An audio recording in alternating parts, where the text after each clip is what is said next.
Where do I go to invite people? It's just so fucking obnoxious.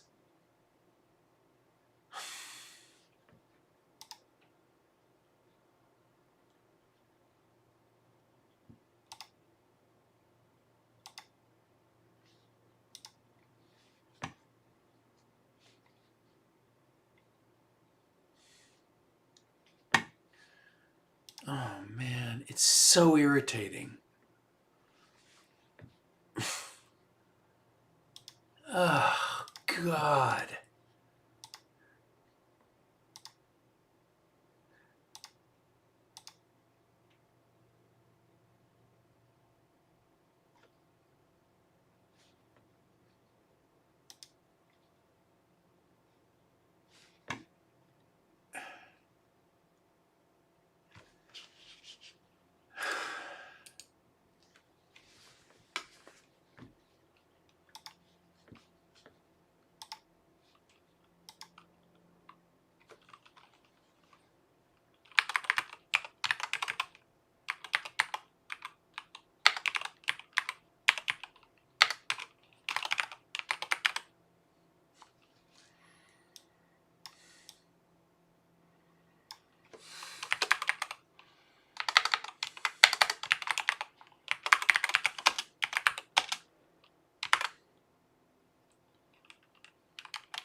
This is the California desert, a real desert of deep, loose sand, treacherous, soft shoulders, blistering...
Where's that?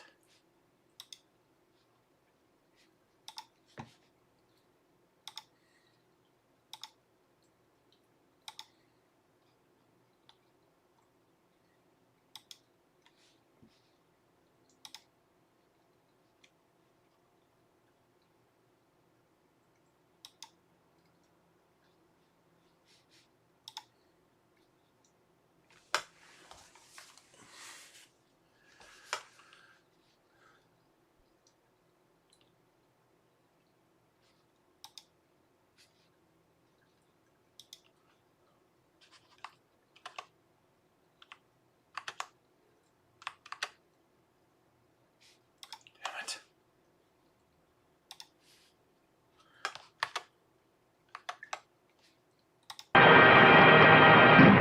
This is the California desert, a real desert of deep, loose sand, treacherous, soft shoulders, blistering heat. And this is the lovely 1954 DeSoto Automatic on the desert road. If you Now think what? it would take wild driving this horses to DeSoto make you Automatic out into change the your sand. brand of cigarette, In an ordinary car, it would be almost impossible to move or steer in this type of sand. Watch this, though. The world's newest and finest fully automatic you're transmission. right. Ready The for DeSoto Mustang. Automatic accelerates smoothly, steadily, New evenly, Mustang with Filters. great power, even here. Here's And flavor steering even is a simple, filter can't even stop. through heavy, treacherous sand. Flavor that comes With on like DeSoto full-time wild horses. the power steering that works You for think you it all would the take time. wild horses Makes to make turning you the steering change. wheel as easy as dialing a phone. There are hundreds of reasons why this lovely You're 1954 ready for DeSoto Mustang. deserves the name automatic. Reasons you should discover for yourself. Go to your Yes. DeSoto Yes. First dealer soon. See and drive the beautiful, stylish, distinctive 1954 DeSoto Automatic. It's available in two full series. The mighty 170 horsepower.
Wait.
Happy Sunday. Live on Twitch again. So, just turned it on. I think the microphones are all set. Okay, so the first thing to do today,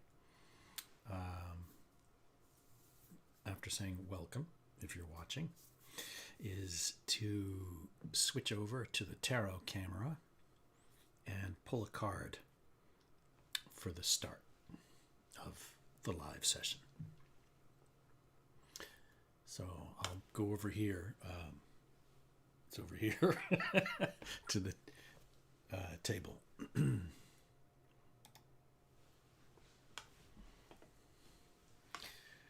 Okay, so hang on.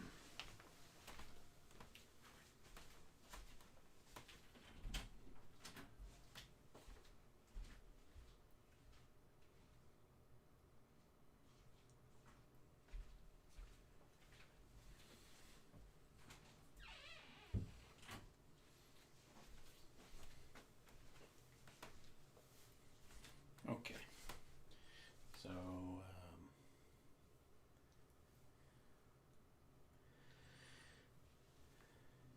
all right, let's do this one other little thing I like to do, which is boom this. Why not? Okay.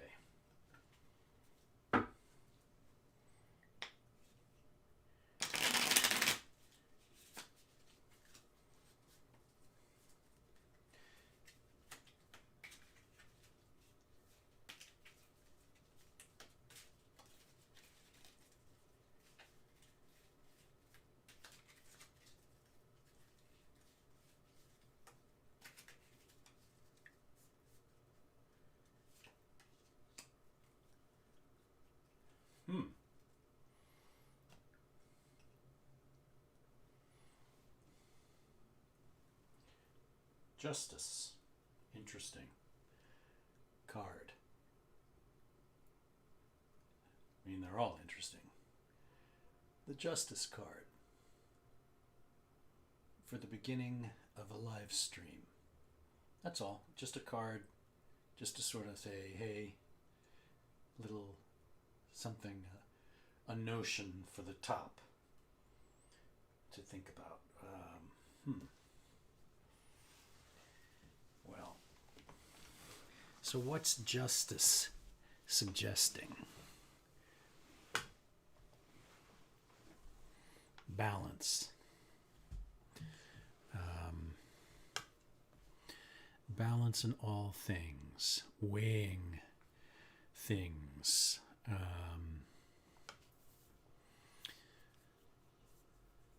What else is it saying?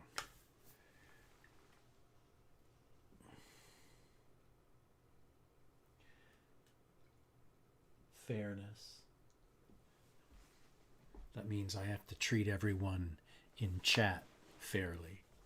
That means I have to think about how I phrase things when people ask questions. With tarot, I don't make predictions. I don't tell people to do things. I just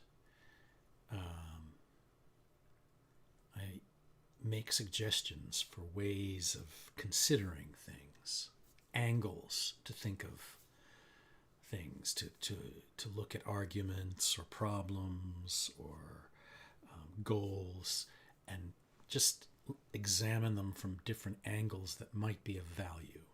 So you don't really want to start telling people how to do something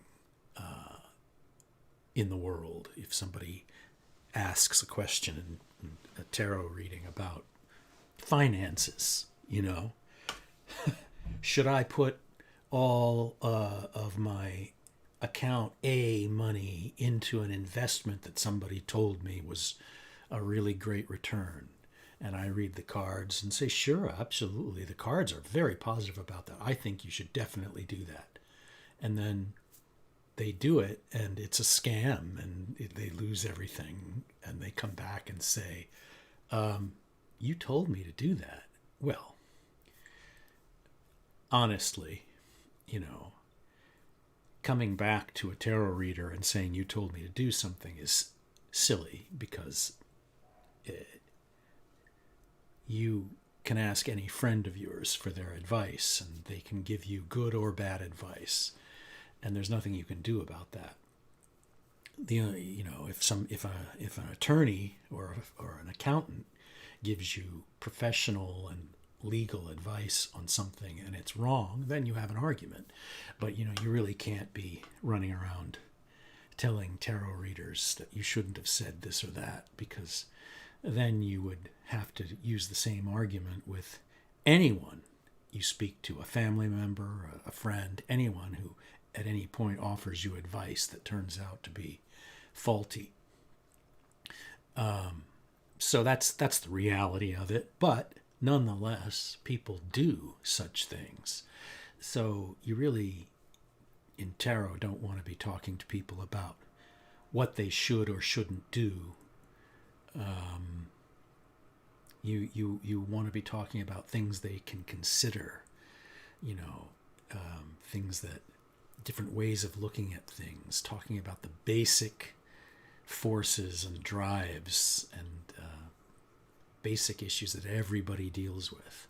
That's what these cards are getting at. They're talking about personality, insight, awareness of how one's own mind works, that kind of thing. The cards aren't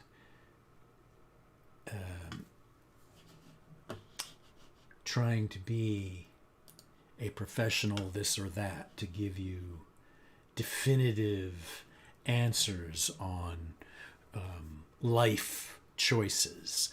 It even gets into things like personal issues, like, should I marry this other person? Please tell me. Well, no, I'm not going to tell you whether or not you should marry anyone. I'm going to talk to you about what the cards are suggesting is going on in general, sort of around that subject, and how they can inspire different ways of thinking about your own wants or perceptions and your own drives. The tarot isn't going to sit here and talk about some third person off in the distance that they have nothing to do with, or I have nothing to do with. The only person I have anything to do with is the person I'm talking to. And so that person that deserves absolute honesty. And honesty means admitting what the limitations are right from the outset. And the limitations are that tarot cards do not predict anything. Ever. They never have. They never will. And, there are all kinds of phrases people put together to imply that they know something special magically. These are phrases that are tricky. You have to look out for them when you see them. Use your head. Anyway, there are no catchphrases here applied to me or my approach to the cards. The cards are images with numbers and names. Some. And those images can be interpreted many ways. The way I interpret them is based on a system that appears to be very useful and very it seems to work for the cards very well, and it is sort of, I think, excuse me, generally applied by many people who read the Tarot de Marseille deck, which is very old, but it uses number cards that are very abstract and symbolic. They're not nearly as specific as the imagery of the Rider-Waite deck commonly used in America. So but because they're abstract, then you get into numerology and the basic element sort of associations with the suit, like cups, wands, swords, pentacles. Now, those interpretations are there to be made. They are somewhat open, and a reader that has a system that sort of guides him or her through reading, that's very helpful because you kind of dealing with these number cards, especially, you need some structure to rely on, and then from there you can improvise a bit, but you're telling a story to a querent, a question asker. You're telling a story, and you're having a good time, a good discussion, just as they would have with a friend, not with some professional advisor for a particular area of expertise. No, you are talking to someone who is a stranger most times, who has offered their time to listen and to look at some results from the random pulling of images from a very special deck. And they're giving you insight that they have, and they are also trying to jostle your thinking so that you arrive at your own insights and you make your own decisions. No reader is going to make any decision for you, ever. If they are making those decisions for you, you have a problem.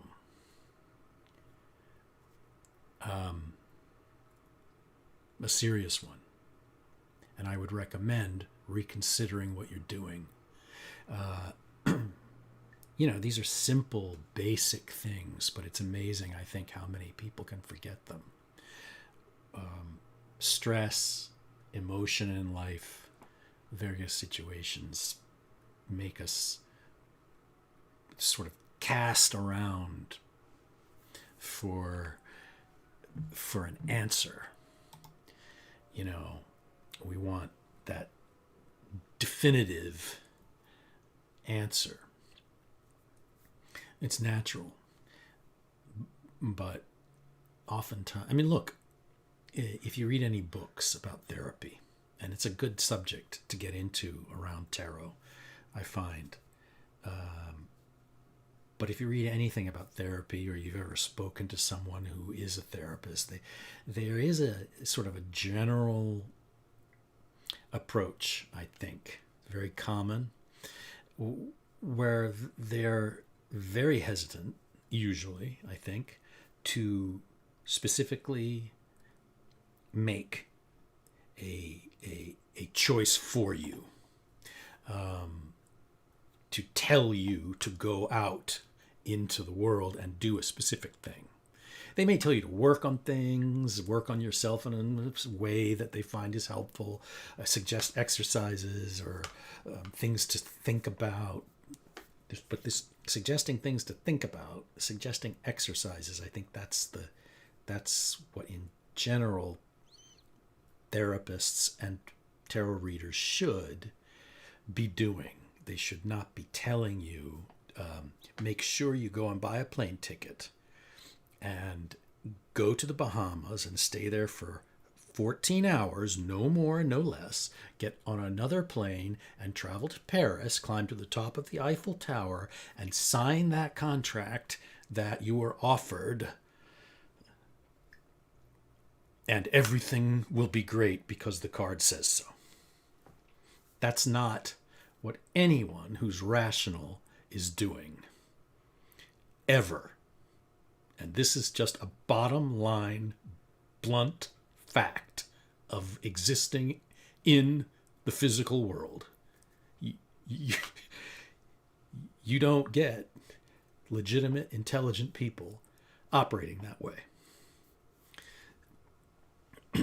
So no one's going to give anyone a definitive answer on anything.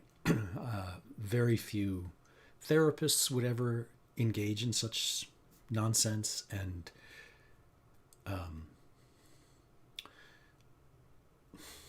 very few tarot readers should engage in that. The reality in that realm, unfortunately, I think is a little bit different. You know, look, you can have as great an attitude as you want reading tarot for people. You can be very, very cheerful and supportive and really sweet. And you can have a personality that is so accommodating and so personable that people in tough situations, for whatever the reasons are, can latch on to that person, that nice soul, very quickly. I mean, within 3 minutes. And boom, they're ready for a decision to be handed to them, and they're off and running when they get it. But that's, you know, that nice soul reading the cards, if they accept that arrangement, they're not performing their duties. You know, you learn the facts, or you learn these cards. You become adept with them and with their form of storytelling.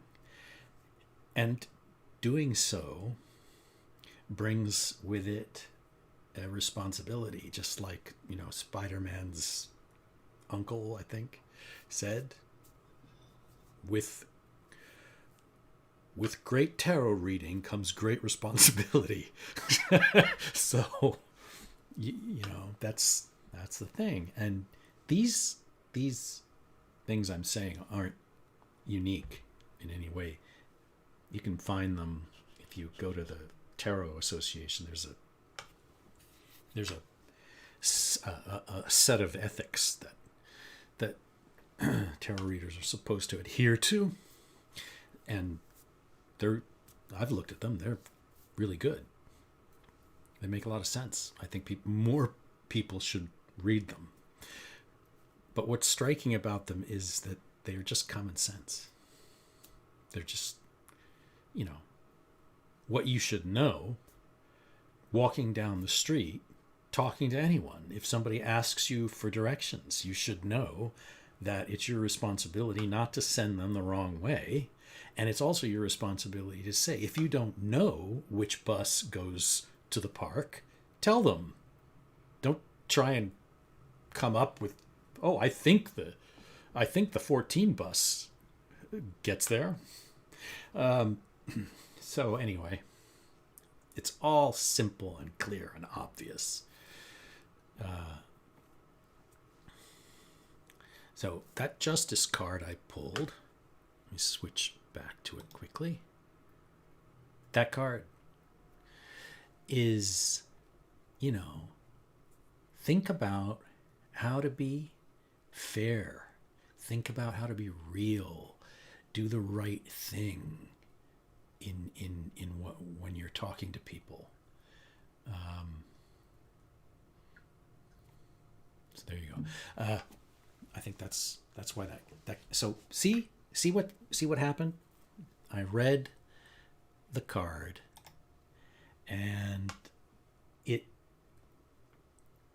made me start riffing on the subject of being fair and honest and open and real when reading tarot. That's what the cards do. You know,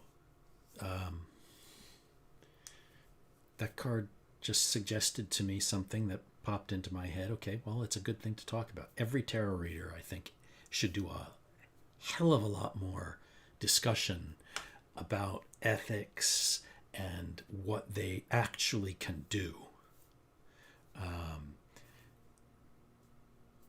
Think of it this way. You don't even need the tarot cards, especially if you're a really good reader and you know the entire deck. Somebody starts talking to you about something, card pops right into your head. If you pause momentarily to think, what card? Oh, okay. You know what? That reminds me of the moon card. They're talking about a dream they had and a feeling it gave them when they were making their coffee that morning. And bang, the moon card just popped into my head because they said they woke up at 4 a.m. and they had this like weird dream and it got them all like confused. And okay, so what is that moon card's? What is that about dreams and the unconscious? And it gets you going. It gets you thinking. Well, you can have that image without a deck anywhere near you. You can have that image without ever having seen a tarot card in your life. You can just be a person that has awareness of what happens when people dream and what some of these symbols tend to suggest in dreams, and you just start talking with your friend or the stranger, and you just offer your insight. That's what you're doing. You're offering your insight. And the images are there as sort of a shared a touch point, a touchstone that two people who don't know each other can, or even if they do, but there's a shared focus that it's the building block of a story. And it's like each card is a little chapter in a story. So you do a 3-card reading, you got a little 3-chapter story. They're just signals to the mind. And okay, well, now I'm on that aspect of the human condition or the personality. I'm on the aspect of the sun card. What does that suggest about the personality and about a situation or an approach? That's what the cards are doing. They're functioning as touchstones that two people can focus on from their two different directions. Someone online watching a Twitch live stream, they've got that image. I go like this, and bang, I know you're looking at that image. I'm looking at it, and you're looking at it. We both see this. We have this focal point, and that does something to the discussion. That's why tarot is so interesting. There's nothing magic about tarot. And that's why people freak out about it. So many people who don't know anything about tarot, they hear it and they think, oh, the psychic on the corner with the stupid little hut and the neon signs all over the place that are always on at 3 a.m. and there's nobody there. And they're like, oh, those people are crazy. That's stupid. Well, they're just pictures. They're just little pictures. And those same people are perfectly happy to turn around with a deck of playing cards, and go to Vegas and bet their entire existence on the pictures that show up on playing cards. In fact, they're willing to go and lose their house because of a picture on a card that was pulled out of a deck by a woman wearing a bow tie in a smoky room standing under the Bellagio Hotel. I mean, go figure. That same person, after losing their house, if you walk by and mention the word tarot, they'll go, what are you, some kind of wacko? So I mean, it's that's just the way the world works. That's the way people are. So anyway, so this stream is, I do this tarot thing, which is great, but tarot is also very sort of filmic. It fits right in to my whole thing with film. And I will show some crazy films. I do this whole underground film thing. And I have a Facebook page or group for it. And it's, experimental, like fun art kind of filmmakers involved and everything. It's really kind of cool. But I want to make it more of a thing, and I want to have Twitch live streams that do this, but also ones that do more like gatherings to like watch a bunch of like films and then talk about them and see where that goes, because I think this is the perfect way to show things in a group. And there's something I like about Twitch way better than Zoom. Zoom has been destroyed because it's business. Nobody wants to get on Zoom anymore outside of working hours. That's just what's happened. It may have been fun in the beginning. It's just work now. And basically, you get on Zoom, you're going to be talking to your boss. You're not having any fun. So that's can't really do it on Zoom. Nobody will have the right taste in their mouth. Twitch, it's not work. Twitch is fun, and that's why I gravitated. I was trying to figure out what do I do? Should I live stream on Facebook? Maybe, something about it. I just doesn't quite. It's Facebook is too unfocused. It's too all over the place. Twitch is much more like you come here to meet and look at stuff and share it and watch. Period. YouTube has it. I put that in. I don't know. I just feel like YouTube is more for stuff that you've already made. You put that up there. And it works. Their live stream works, but it doesn't have all the nice stuff that Twitch has. Like, I couldn't even figure out how to do a screen that comes on when you're not online that says I'm offline. I'll come back, whatever. I couldn't figure out how to do it on YouTube. It's just weird. If you're going to give live stream stuff, then make it easy to do these things. So anyway.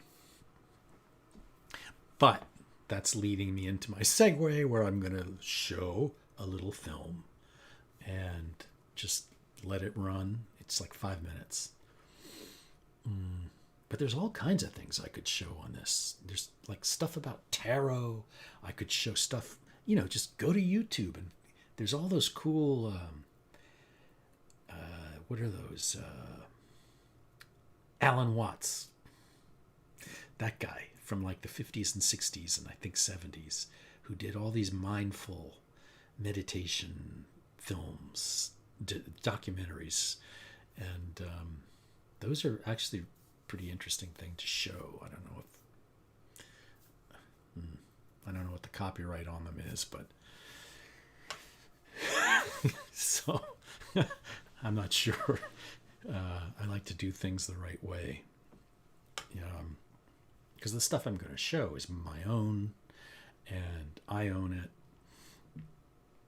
and other stuff I'll show would be like other filmmakers that might participate, would want to show their stuff. I don't know. I guess I could. Oh, and I'll game too on this thing. I'll do some gaming, and I hate to say it, but I do Fortnite and World of Warcraft when I'm in the right mood.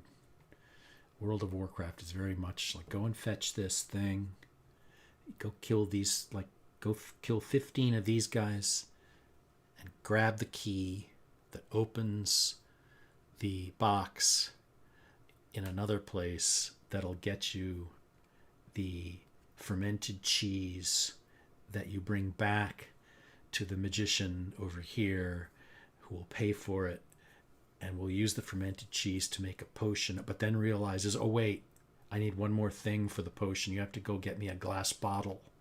But in order to get the glass bottle, you've got to kill 27 turtles over in the marsh and then grab a leaf from the special tree and bring it back to me. And then I can, and then put that leaf in some hot sand and light the fire, and it'll make the glass vial I need and bring that to me.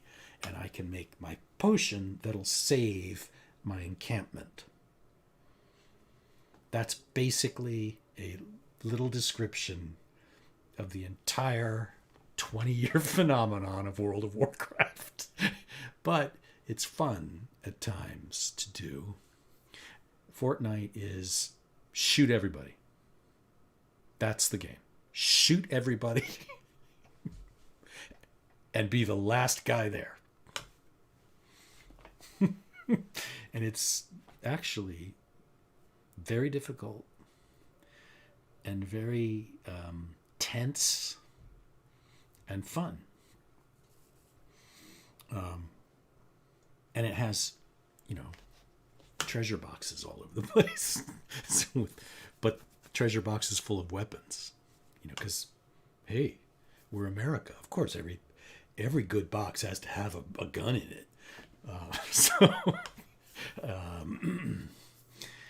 Anyway. Okay, so I'm going to put this film on at some point after I stop jabbering. Let me, you know what? Back to the tarot table. Let's switch over. Okay, so this card was for the reading, okay? I mean, the reading, the live stream. It was for the live stream. Just to sort of, let's just fire off the stream with a card that starts a little discussion. Okay, here. This one. Oh. Wheel of Fortune. Wheel of Fortune.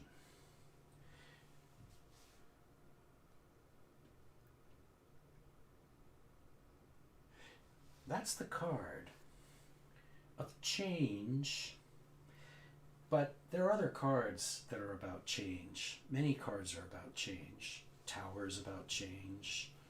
The unnamed card is about change. But they're about change in different ways, different kinds of change, degrees of change, but also sort of what surrounds change. And this card has a quality of suggesting, it's got a device on it. It has this, it's also the 10th card, and the 10, the numerology of the 10, kind of suggests the finishing of a cycle, okay?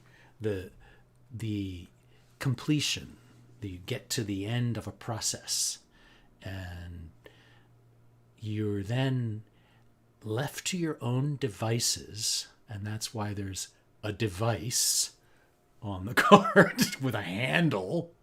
I mean, it can't be more obvious than that. You've got to turn the handle, and you've got to make things happen. So the next stage for you has to be a decision you make. It has to be an effort that you make. And there are problems here for people. This card is getting at the deep-seated personality quirks that we all have. And it's saying, if you never grab that handle right there, if you never grab that handle and turn this thing, you never make the right effort. It just sits. And look at this little demonic character at the top, lounging, because hey, there's nobody doing anything. Well, this thing's not, this gerbil wheel ain't turning. So I'm just going to sit here and relax because nothing has to change. Nothing needs to evolve. And I'm turning blue up here because I'm holding my breath, waiting for this guy over here to make a damn decision. So you see, that's what that card is doing. Those are all sorts of different things that card's touching at. And the 10, the completion of a cycle in the number cards. And you're ready for the next thing. So I can look at that as a creative person, as a filmmaker. I can look at that Wheel of Fortune card when it comes up, and it makes me start thinking, I finished my last film.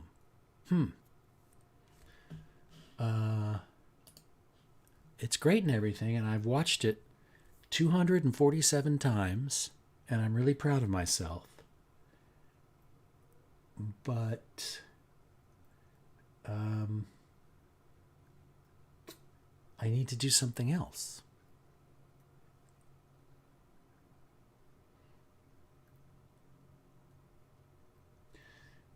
I need to move to the next thing.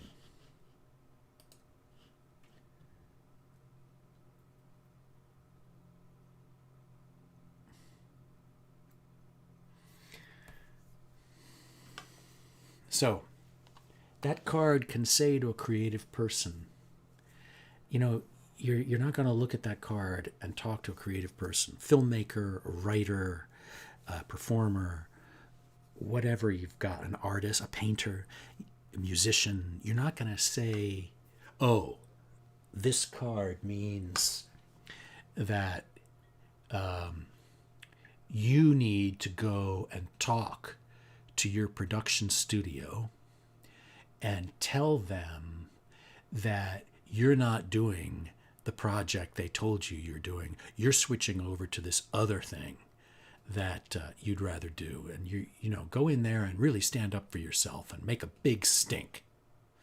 That's not what the card's doing. The card is saying to a creative person, do you find yourself in these predicaments where you're kind of sitting still, you've stagnated a little bit, you're ready to do something, you're ready to move on, but you just can't let go of the adulation you might have gotten.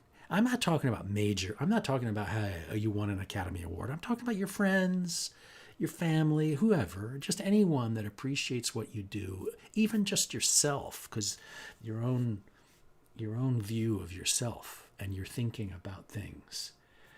I got a question here. I've been looking over at at the tarot table. I got a question. Malin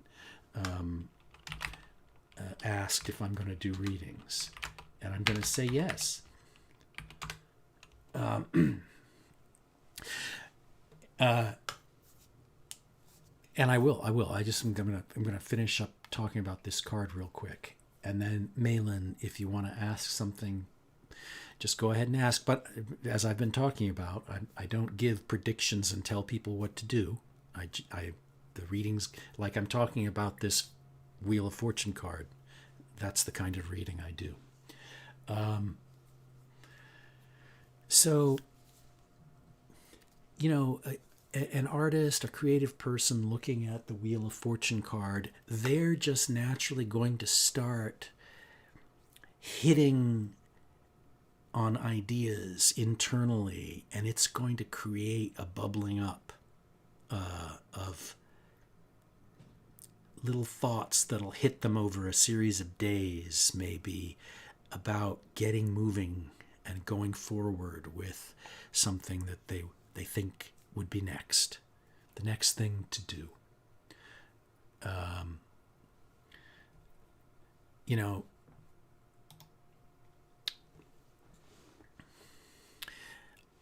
And for some reason I got onto the creative people thing with this card, but that's because, see, one thing leads to another, and that's how tarot works. I was talking about showing a little film on here and how to use Twitch to show films, and then pulled a card based on the idea of showing a film, and the card is this Wheel of Fortune, and it's saying to me, I'm taking myself as a creative person. I mean, creative person. Everybody's a creative person.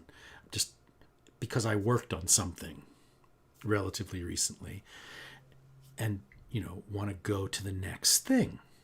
So how do you do that? How do you move away and go? How do you take the plunge into something that's, is going to be hard? It's always hard to make anything because you get all these doubts and you're like, oh, I don't know. I'm not good enough at that. That's not gonna be so. Who am I to think that I should make, okay, here's one. Perfect example. A stream is basically a film. It's a project. You put a stream together, it's a project. That's a project. Oh, actually, come to think of it, that's my next project. Oh, well, I guess I started the next project already. So, but, you start, you wonder, you ask yourself, why should I stream anything? Why should I do that? I don't know enough. How many books do you have to read about tarot to know what you're doing? The answer to that is none. The other answer to that is 36. It depends on the person. It depends on what you're doing. It depends on where you want to be. I did a lot of reading because I felt I had to. That's just the way my head works. I had to because I was building something related to tarot. I was building an app. And I had to know what I was putting in it. I had to know how to write about it. And I had to know how to make it function. And, when you're dealing with something esoteric, relatively, like tarot, and you're putting computer code together to make a useful tool for tarot, you've got to combine logic, technology, with the esoteric knowledge around tarot, the history to some extent, something that you doesn't work the same way as computer languages work. So I did a lot of reading to get myself to a point where I could say, okay, I've got the detail, I've got the information I need to build something that other people can use successfully. So, but who am I to stream about tarot? But any artist asks themselves the same question over and over again. Sometimes they ask it on a work-by-work basis. Famous painters ask themselves over and over again, I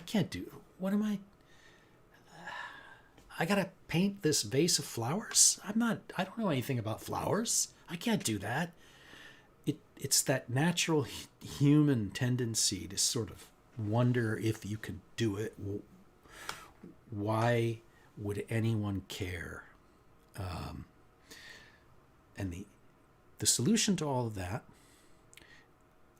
is partly, just as luck would have it today, in the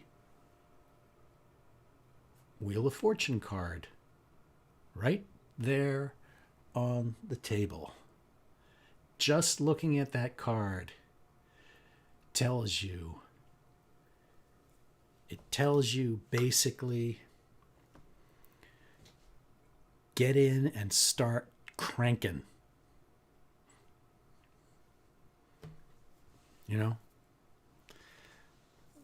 Simple. It's simple stuff. It's just dealing with that human nature. So they call it the inner critic. The inner critic. So you're an actor.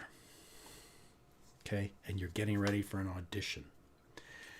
And you've got your sides. You used to call them sides. With this little scene or something that they want to see you do in front of a camera or something to get a job. I'm telling you, man, actors, they have to get past that, you know, am I going to be good looking enough?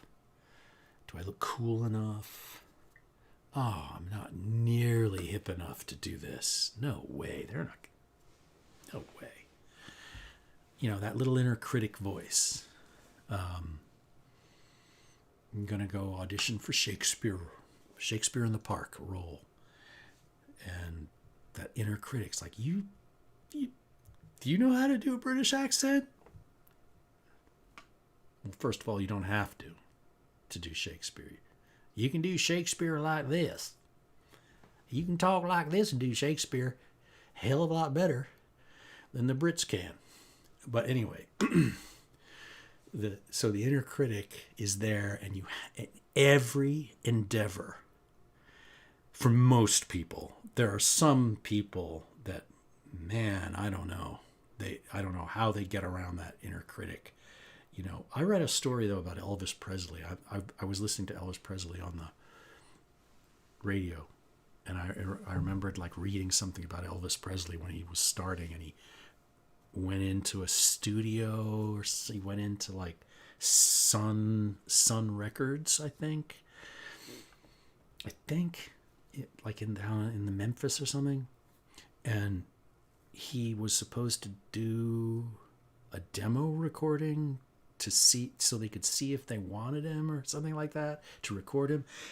And he did some song, and apparently when he was done, he got yelled at by the guy that ran it or something, who said something of what I remember reading, something like, hey, really? Did you feel any of that? Do it. He said something like, do it now like you're really feeling. But you see, like, and I was thinking, well, I know what Elvis Presley was dealing with, because he went there and he wanted to get the gig. And he probably was doing what a lot of people do, which is trying to think of what they wanted to see to give him the job. So he was basically dropping back on his inner critic, who was giving him, saying, okay, Sonny, I'm your inner critic. Okay, here's you have to strategize now. You got to be clever, because these guys, they're professionals and they've seen the best. So you got to be the best. You got to be up there with the best. So you got to do, this is what they look for. This is what you got to hit. These are the things you got to do. And then if you hit all 5 of these things, like I'm laying them out for you back here behind your forehead, I'm laying them out for you, that you'll get it. And so he goes in there and he's like, and he tries to hit those things. But you see, there's that little detachment he's got from the moment where he's like, I'm hitting them. I hit it. Oh, yeah. They're going to love me. They're going to love me.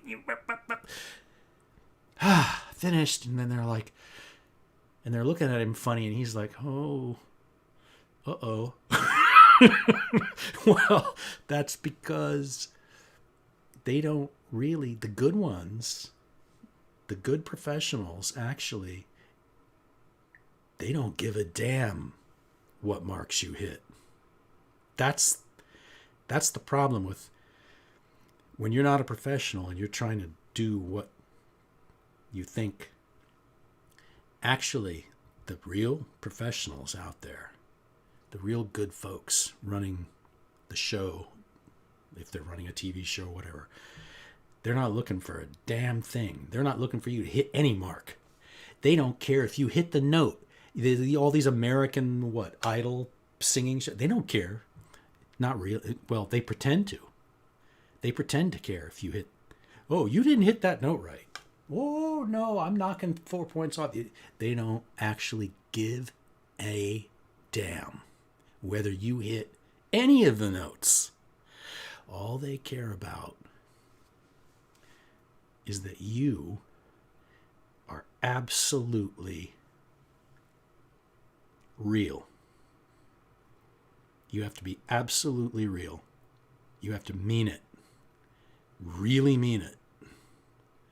And that's what the guy was telling Presley, I think, in this thing I read about him. He was saying, don't give me the fake professional nonsense. Don't give me the 5 points your little inner critic is telling you what you think I want to see.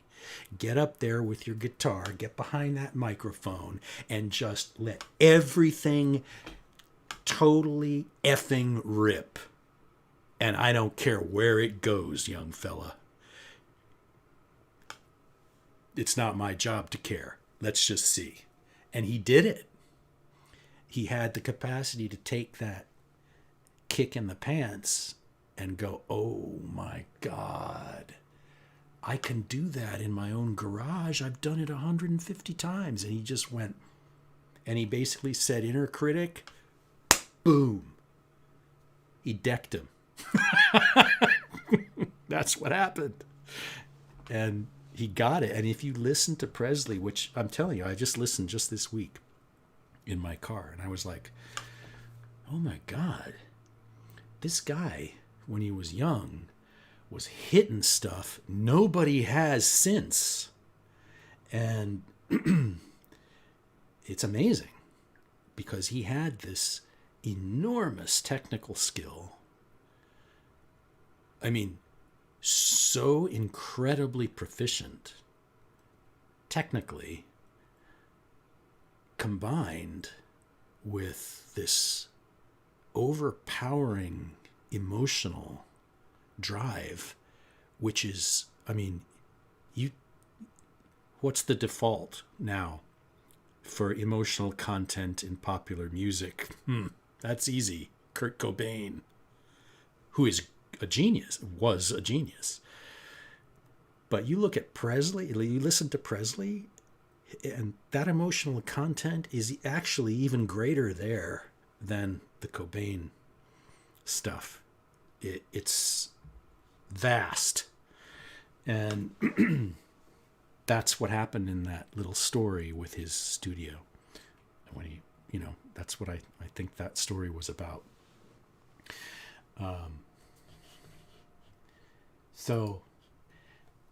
But again, to switch over, you see what I've done here is this is just one foolish little major arcana tarot card. Just one. The Wheel of Fortune. And I've gone off and I've been riffing like a jazz musician on this one card. And it's led my brain into Elvis Presley and Kurt Cobain. Right? I mean, does that even make any sense? Yes. Yes, it does. Because that's what tarot does. I was looking over at the candle.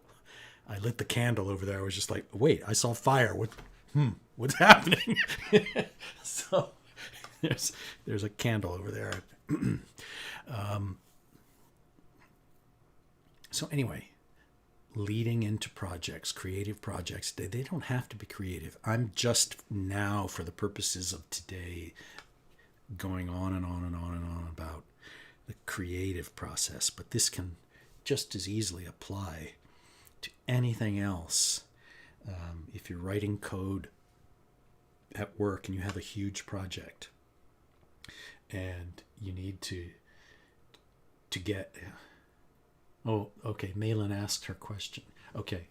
Let me get to that in a second. But if you're writing code for a project at work, you you have these phases between projects, and you sort of let down. You write something at work and you're done, and you kind of like let down, and then you're like, oh my God, oh, and then another thing comes up. Your boss comes up and says, oh, we have this other project that somebody suggested. We have to analyze whether or not we can move in that direction, and blah, blah, blah, blah, blah. And you're like, oh my God, really? Oh, that uses what language? Oh no, I don't know that one. How am I going to do that?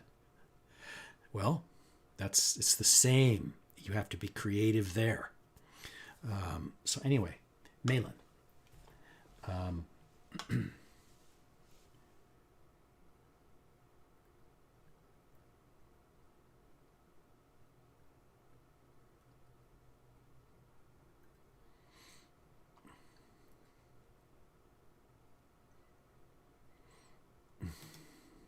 I'm thinking about what Malin is saying in the chat.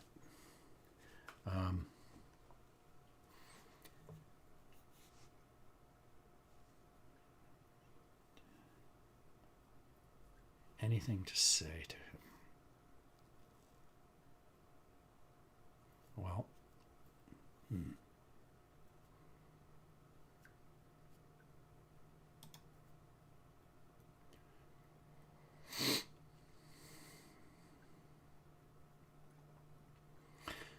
okay.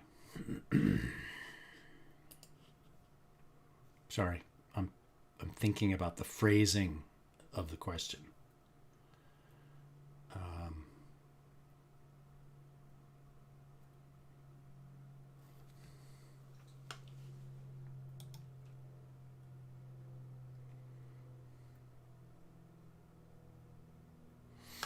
I'm gonna, let's see,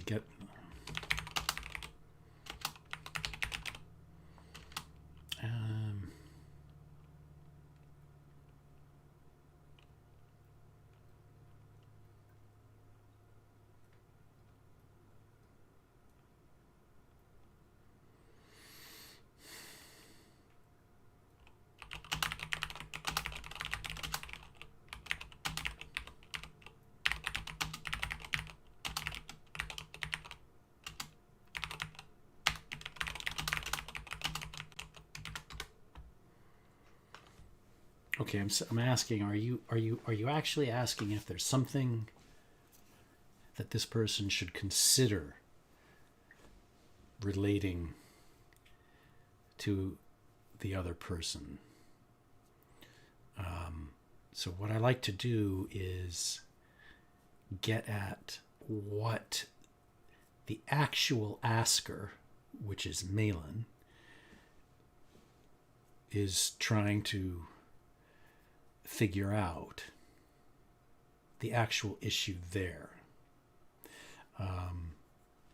Instead of looking at what a third and then a fourth person is trying to do or say, the important aspect of anything with a tarot reading is what the asker is examining, what the issue, the concern is.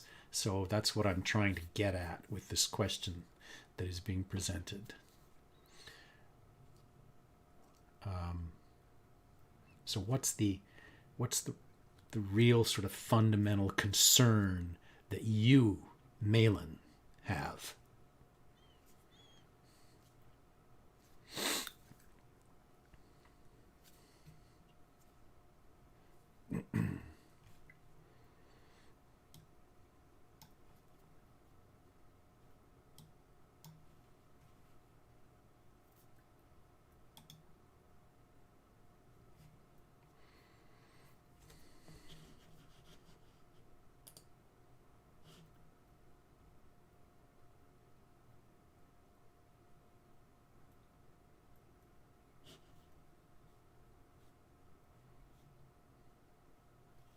I'm not sure if Malin's still there.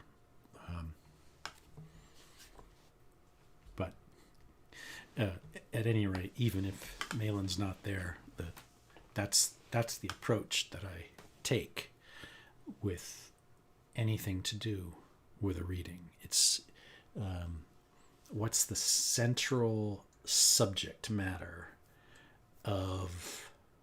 for the querent.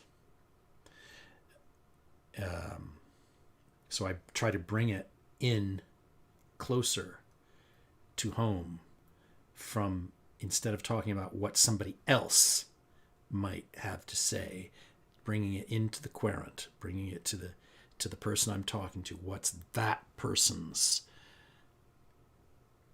concern? What's the subject for them?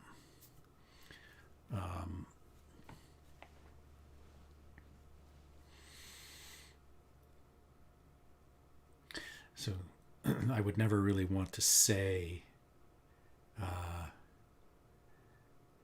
whether or not a fourth person has something to say specifically to a third person.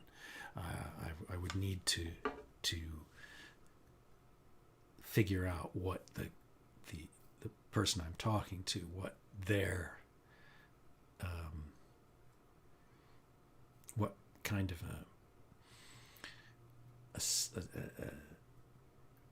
a concern they were dealing with. And that can, there always is one.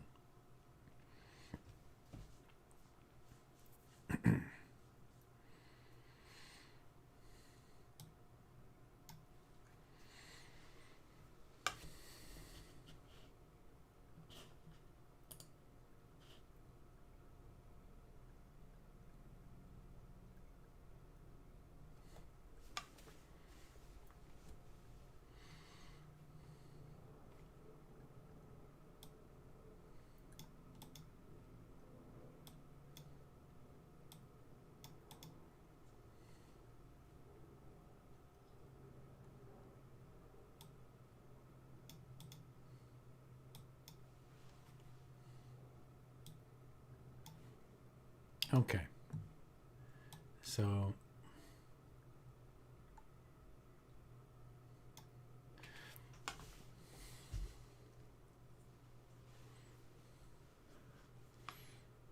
I'm going to do a 3-card reading. I wrote a thing. I can do it on the tarot table, but I'm going to do it actually I'm going to show you something maybe of interest.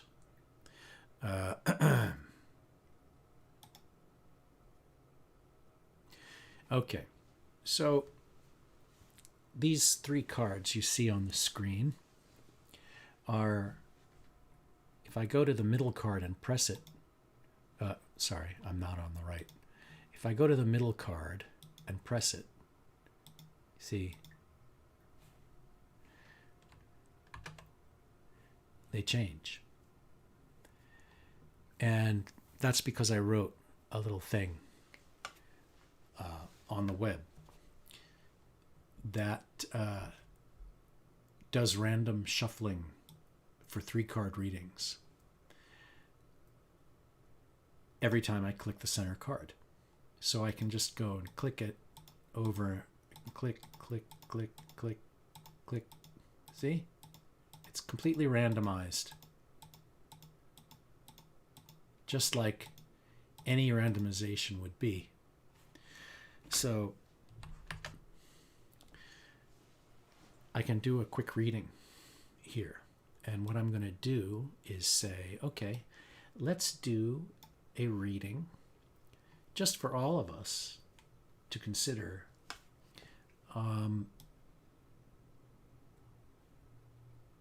for the next day. Sort of around the subject of this creativity we've been talking about. So I'm going to click the center card a few times, and then what I'm going to do is I'm going to pick a number. I'm going to click it 5 times, and that'll be our reading for something to consider over the next few days creatively, whether it's art, creative, or at work. Okay? 1, 2, 3, 4, 5.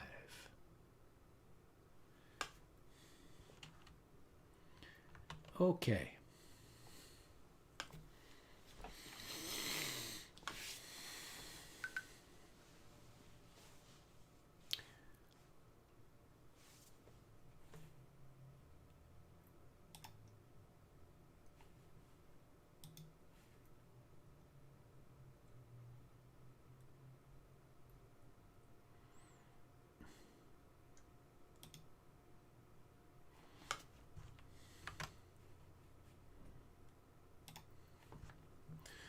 All right.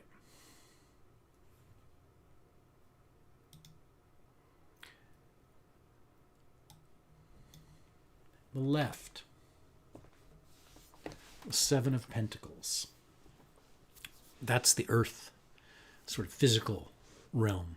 And it's basically our sustenance, our the way we support ourselves, the way we take care of ourselves physically, feed ourselves, work, all that kind of effort, tangible things. And the seven is getting at action, but it's also the realm of spiritual growth. It's sort of intuition starts to come in and play a role and move things.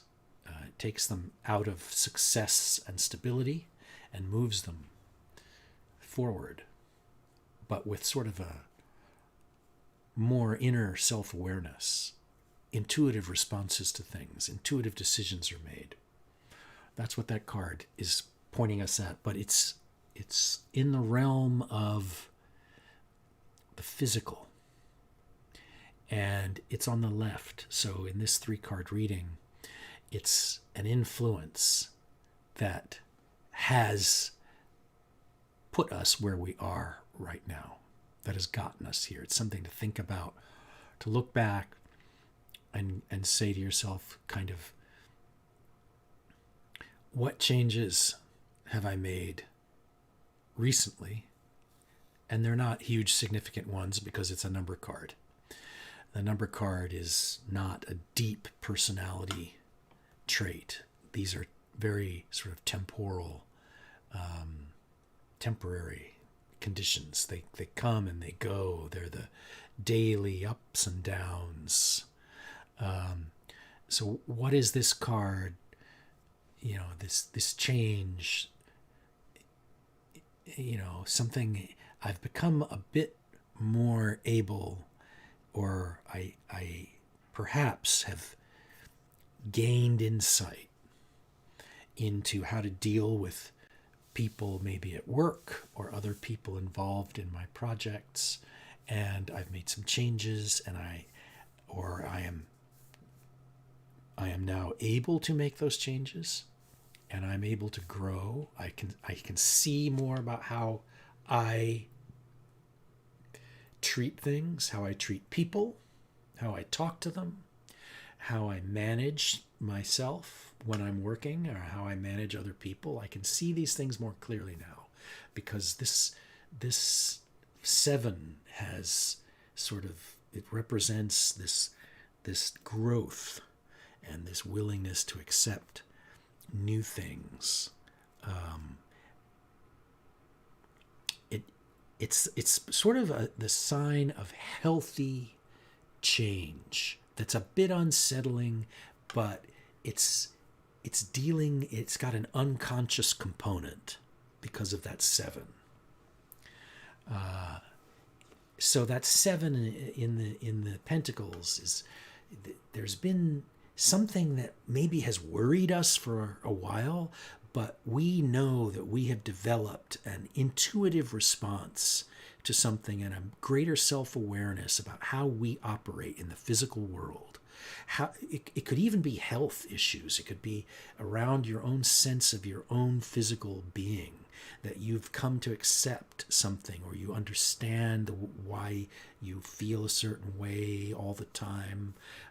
But these physical, money, food, work, the earth element, and the 7, though you've got the earth element sort of working together with the 7, which has a spiritual change quality to that numerologically.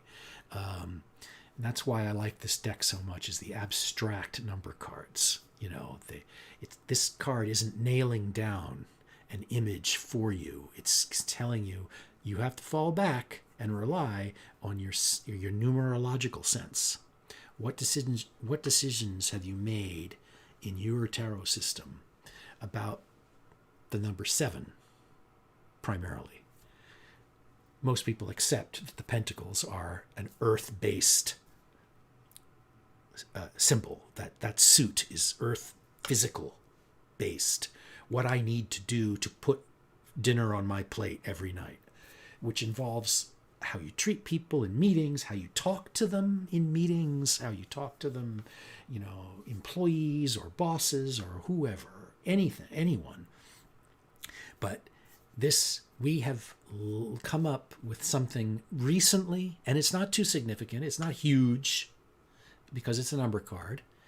It's just, you know, I've learned a few things, and I think I'm able to deal more efficiently and more intuitively and be more confident in how to approach these projects, this work, this effort. And that brings us to right now in the center, the middle card, with the swords, the element of the air and thought and belief, conflicts, conflicting ideas, conflicting beliefs, patterns, knowledge, education, what I need to know to do something, to get something done. And here we have the Queen, a court card. You know, and these court cards get important. They're a little bit more significant than the number cards, so they're more long lasting. This is a trend recently, and it's brought us here. So this card on the left, this 7 of Pentacles, this sort of change that we've been undergoing in our own behavior and the way we view ourselves and our work, has led us to this point of calm, quiet, nurturing confidence and control, and this reliance upon what we know that we know, our training, our skill set. We are prepared for where we're going and what we need to accomplish more than we think. We have this easy sense of authority, but it's the Queen, and the Queen has that nurturing element more so than the King.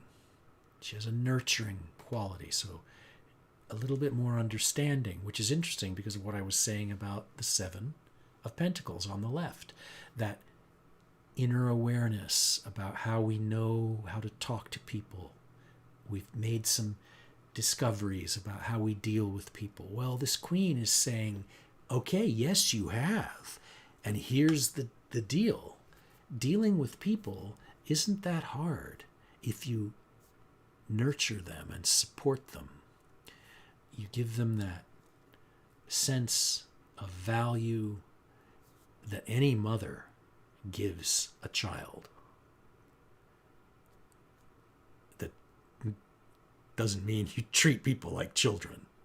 It means you have a sense of just sort of being gently supportive always, even when you're dealing with skills and incredibly complex structures and thought processes. You're supportive, even if you have authority over people. You support. So, and it also means this card doesn't have to apply outwardly. It can apply inwardly to yourself. So in other words, you look at yourself this way. You view yourself with support, and you give yourself that kind of gentle nurturing quality in the way you think of yourself and what you're going to be doing and need to do for this next step. And then that energy for you leads you to the right, which is what to bring in the upcoming days. So you want to bring this Queen of Swords approach forward. And what does that lead us to do, to think about in the upcoming days? Well, you've got the cup suit here, the emotional component, love. You know, you have a great deal of feeling. It's another court card. It's another longer term influence. And it's the knight, the young, aggressive knight, the active part of any situation, the part of you that wants to get out there and do it, just accomplish things. You have a sense of going forward boldly, sometimes a little too much so. But look at that horse. He's like prancing around, getting ready, going over. And the knight looking at that heart. That cup is like the heart. That's the the blood pumping through your veins, the feeling, how you feel about yourself and what you're doing, what you love. And he's focused on that. And that means that you've got your Queen of Swords there with her knowledge and control, her authority, her nurturing spirit. And that leads in to, literally you can say with that card, pour your heart into it. Take that cup and pour it right in to what you're about to do. And go into it because your heart's there. You're in it. Put your soul into it, and that will lead you through. That's not telling you how things are going to turn out. That's not telling you exactly what to do. It's just saying that anyone who takes these skills and this new self-awareness and awareness of how to treat people and projects and work, and uses one's innate abilities and one's accomplishments and skills and puts all that knowledge to work calmly and with a gentle, nurturing spirit to help everything grow and improve, leads to an effort that is coming from your real self. Elvis Presley singing his song with real feeling. It's the same thing. Sing the song with real feeling. That's what the knight on the right with the cup is telling us. I'm glad that card came up because it fits the Elvis Presley story I told a few minutes ago.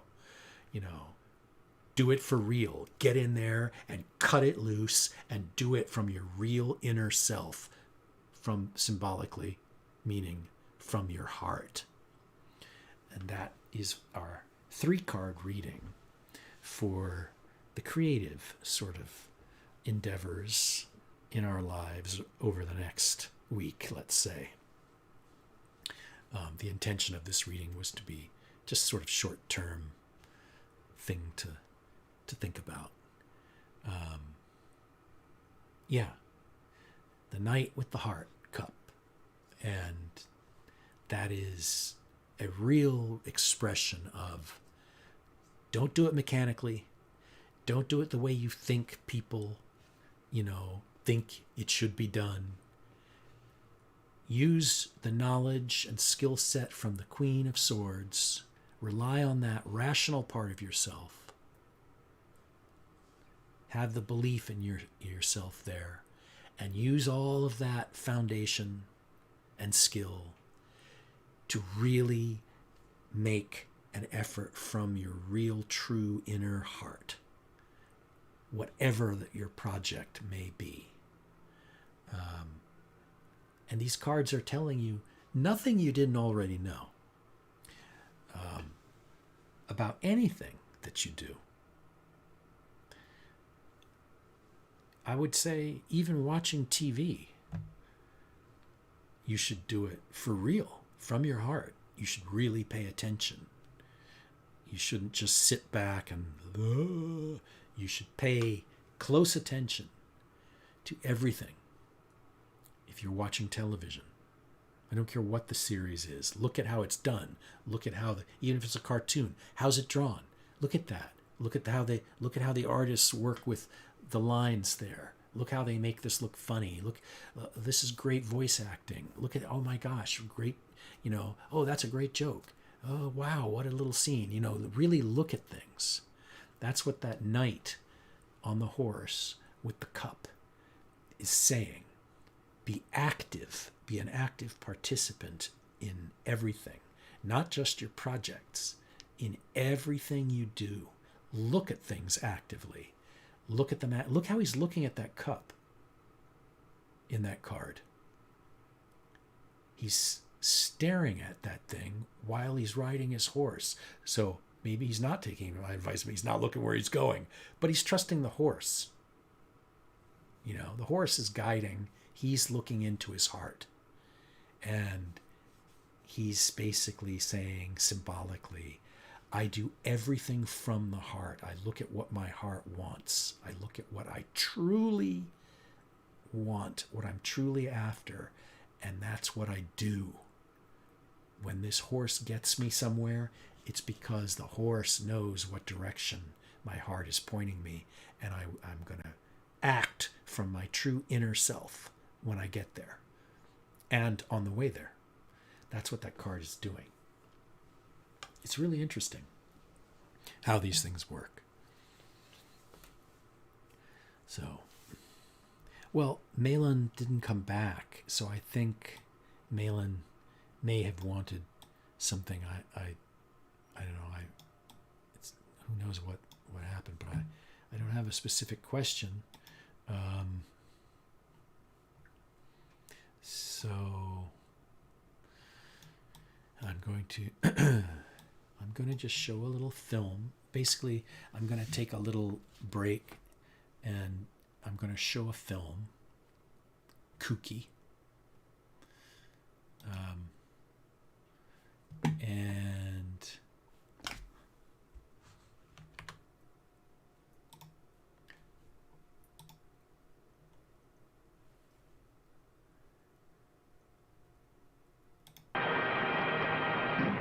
this is the California desert, a real desert of deep, loose sand, treacherous soft shoulders, blistering heat. And this is the lovely 1954 DeSoto Automatic on the desert road.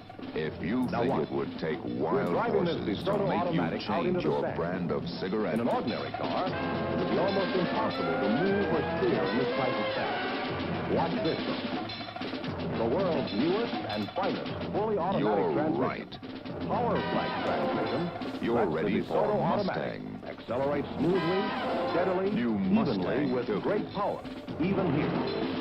Here's And flavor steering the is love simple, filter can't even stop. through heavy, treacherous sand. Flavor that comes With on like DeSoto full-time power steering. wild horses. The power steering And that if works you for think you it all would the take time wild horses makes to make turning you the steering change. wheel as easy as dialing a phone. There are hundreds of reasons why this lovely 1954 DeSoto Mustang. deserves the name automatic. Reasons you should discover for yourself. Go to your DeSoto Plymouth dealer soon. See and drive the beautiful, stylish, distinctive 1954 DeSoto Automatic. It's available in two full series. The mighty 170 horsepower Firedome 8 and the brilliant PowerMaster 6. Convince yourself that with you, DeSoto puts you ahead. Automatic. Space communicates with strong explosion in the sector HF203, and the zone is not isolated any longer. The radar sentries report that no flying objects have left Earth's orbit, while an aviation scout has seen large metal segments scattered here and there on the ice field. The Pony camera makes you feel like an expert, even if you've never taken color slides before. The result? Biggest light pictures in glorious color. Ask your Kodak dealer to show you the color slide camera David and Rick use. Kodak Pony camera, only $26.75, or it's listed $3 down.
I don't expect very much from you. I wanted to believe in you. I want so much to believe in you.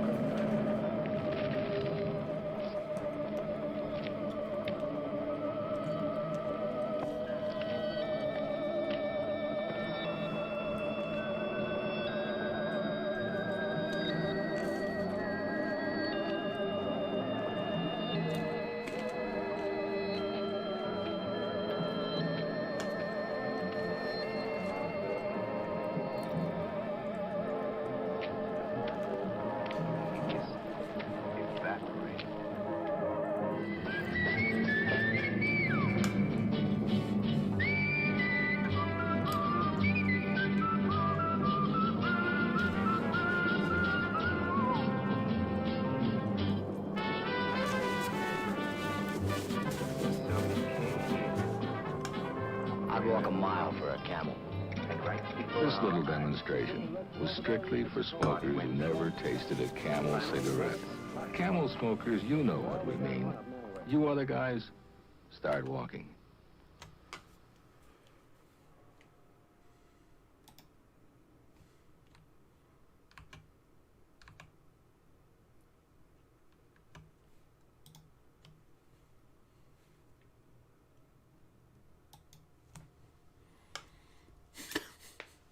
So, well,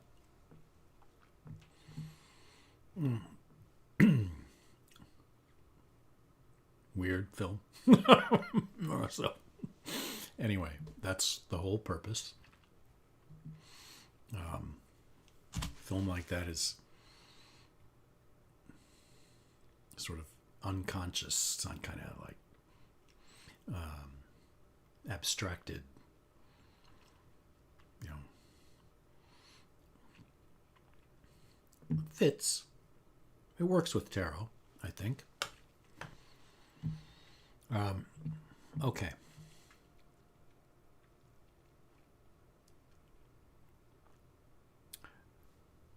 Intermission time.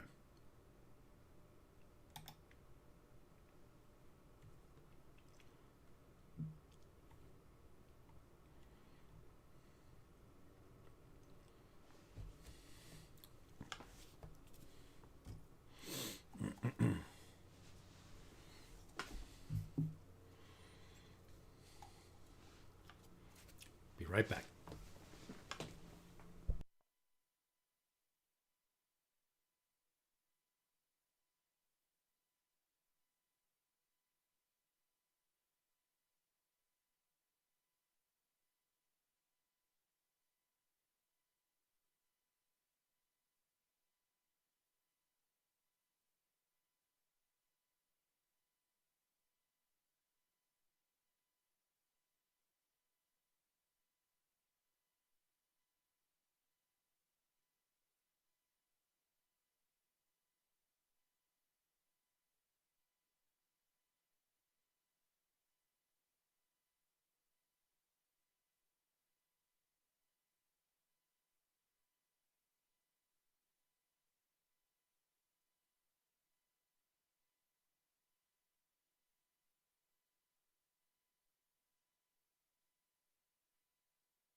I'm back, for what it's worth. Okay.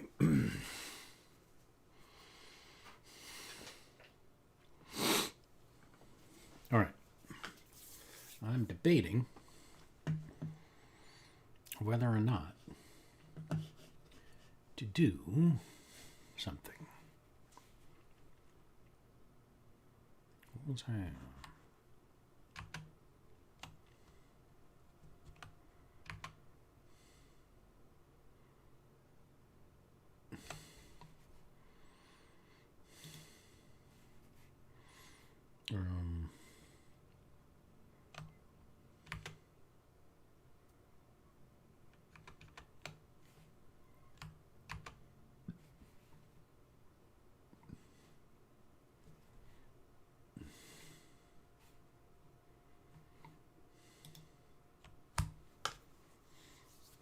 Okay.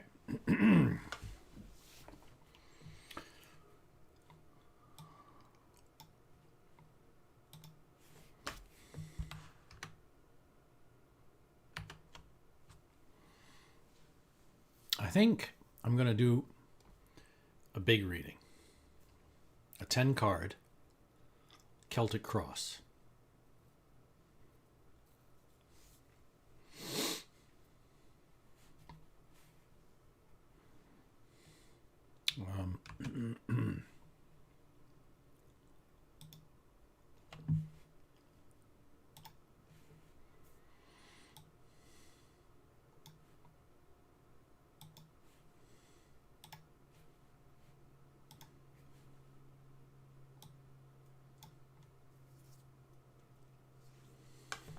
Okay. Just getting my software things sorted on my, this is the second time I've done this stream, and I'm still finding the best layout for things so that I can, switching between the cameras and all that stuff. All right.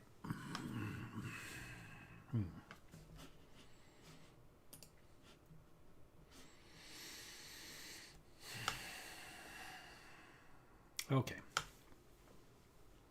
I'm going to switch over to the tarot cam. And I'm going to do a 10 card reading. What shall we do it on?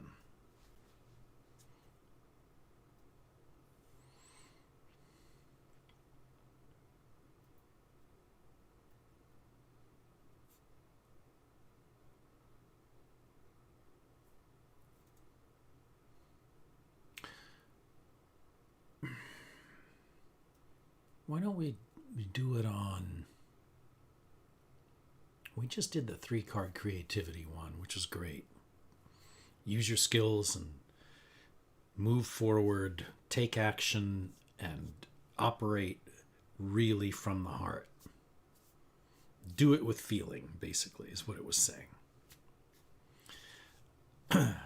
Now, let's say...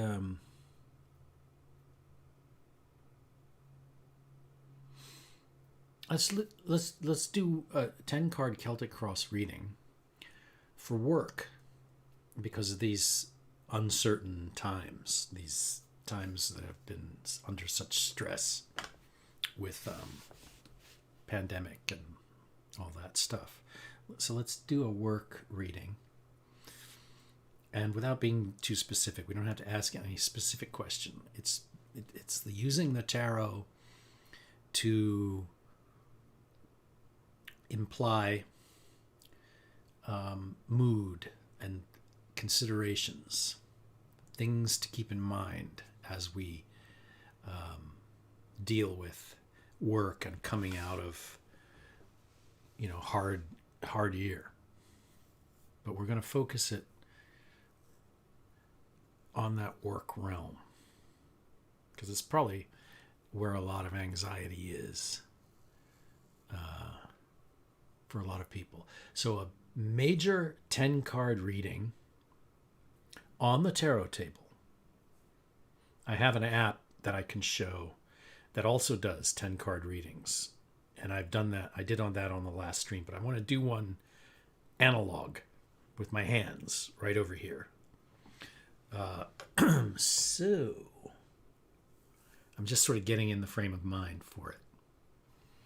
You know, tarot reading is, you know, it's a performance. You're reading, but you also are performing. You're communicating. You have to be able to kind of let a certain part of your mind operate freely.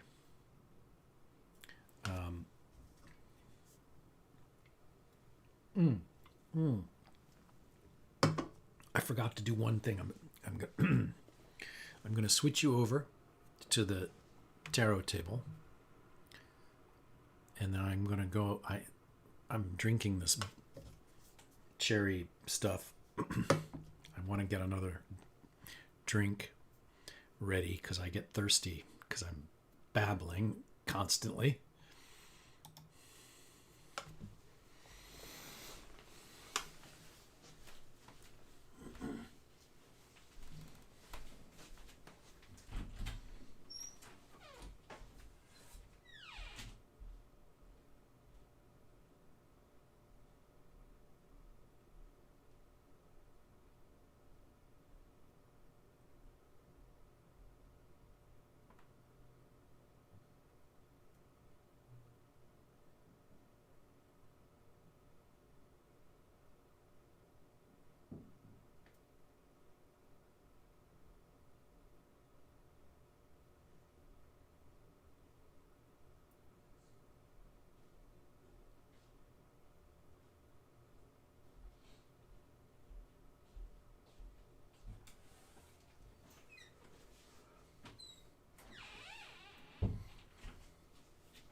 All right.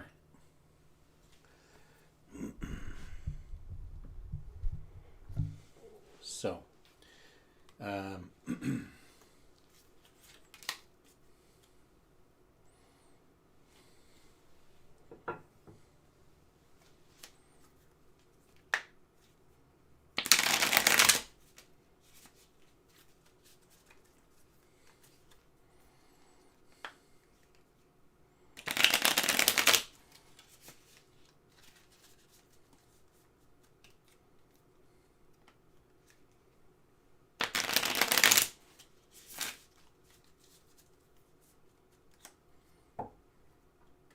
So the subject is work.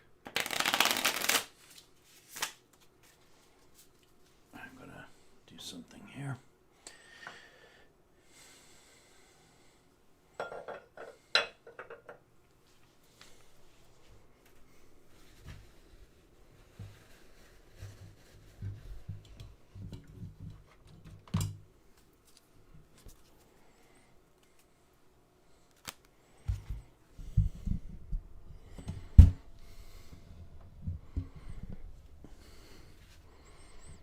I'm moving the mic so that when I stand at the table, I can be heard better.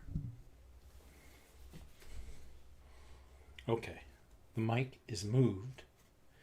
I think we're okay.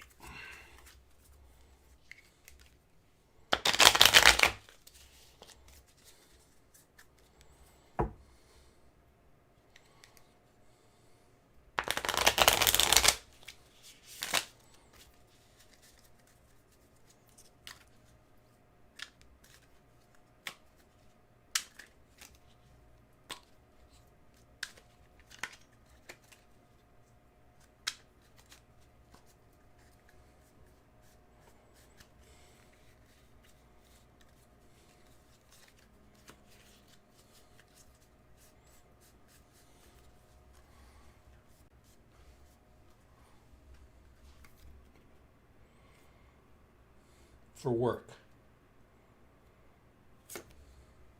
Major concern, heart of the matter. Current obstacle.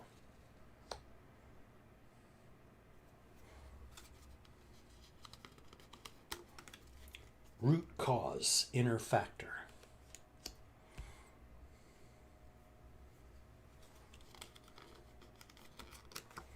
Past, fading influence.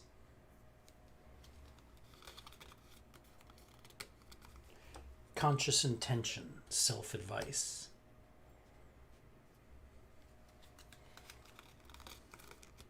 Near future.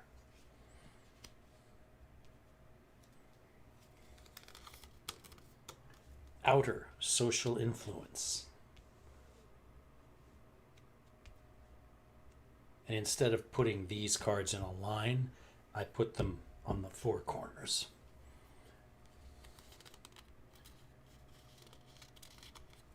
Personal, self-image.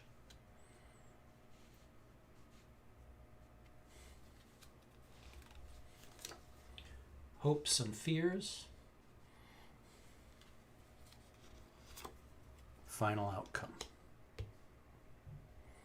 Okay.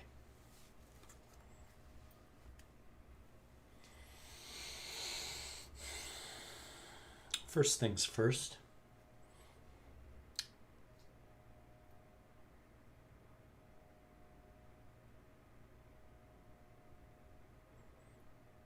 I have 3 major arcana cards. 1, 2, 3.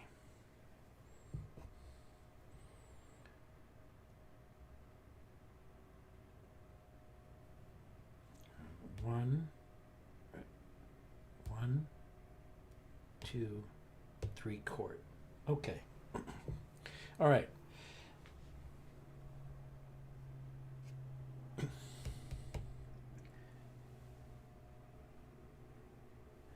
This is the heart of the issue right here. This is our major concern. We're dealing with the 3 of Swords. And again, now we're dealing with the realm of thought and intellect. And that 3, I'm going to just slide this over here like that. I'll put it over here. This 3 is telling us that we are, it's reversed, of course, it's upside down, and that's suggesting that there's some possibility that we are having trouble taking action.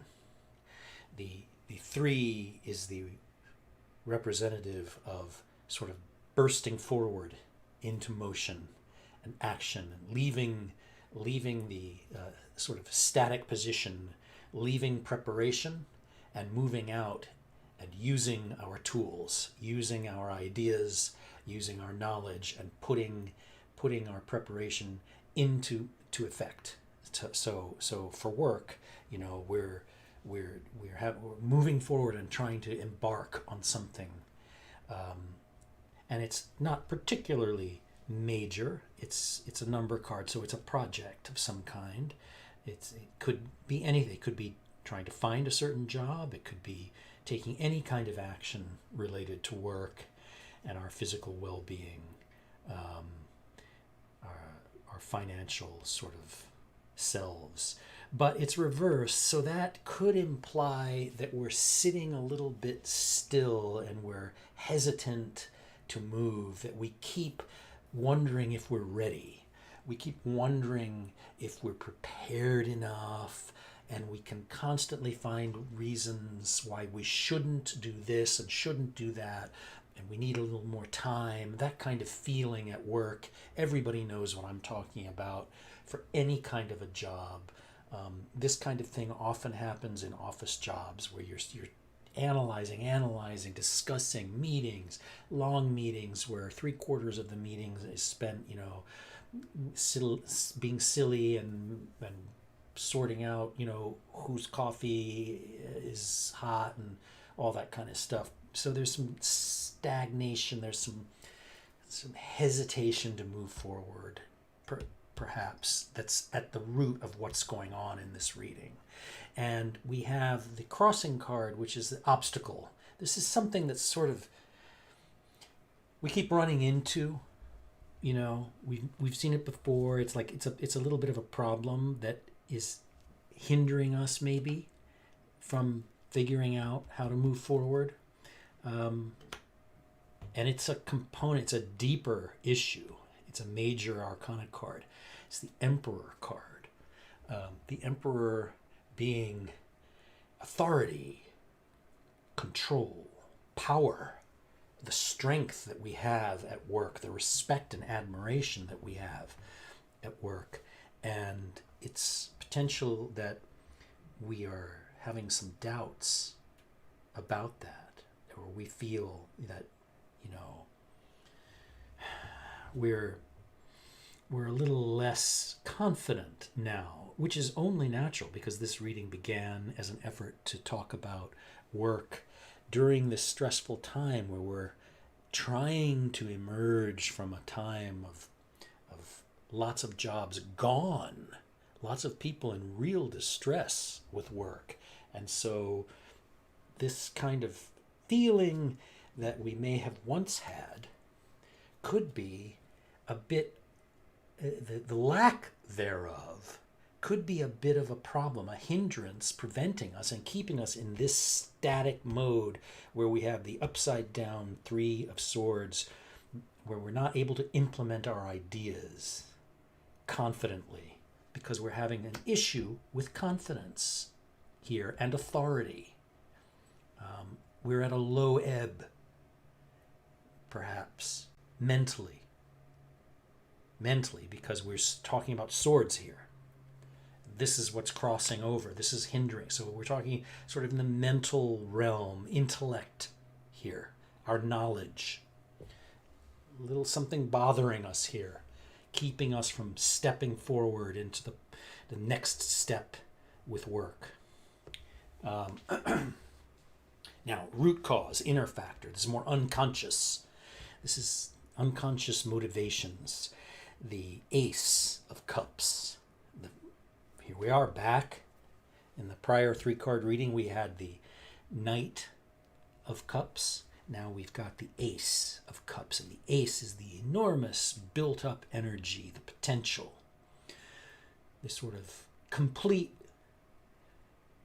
barrel, full, the full heart, not yet being applied, not yet being used in what we're dealing with here, this work thing, this moving forward. And it's upside down. We're having problems.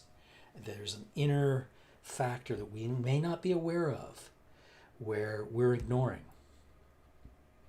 potentially ignoring our heartfelt feelings, our real self. We're letting other things distract us from what we really want.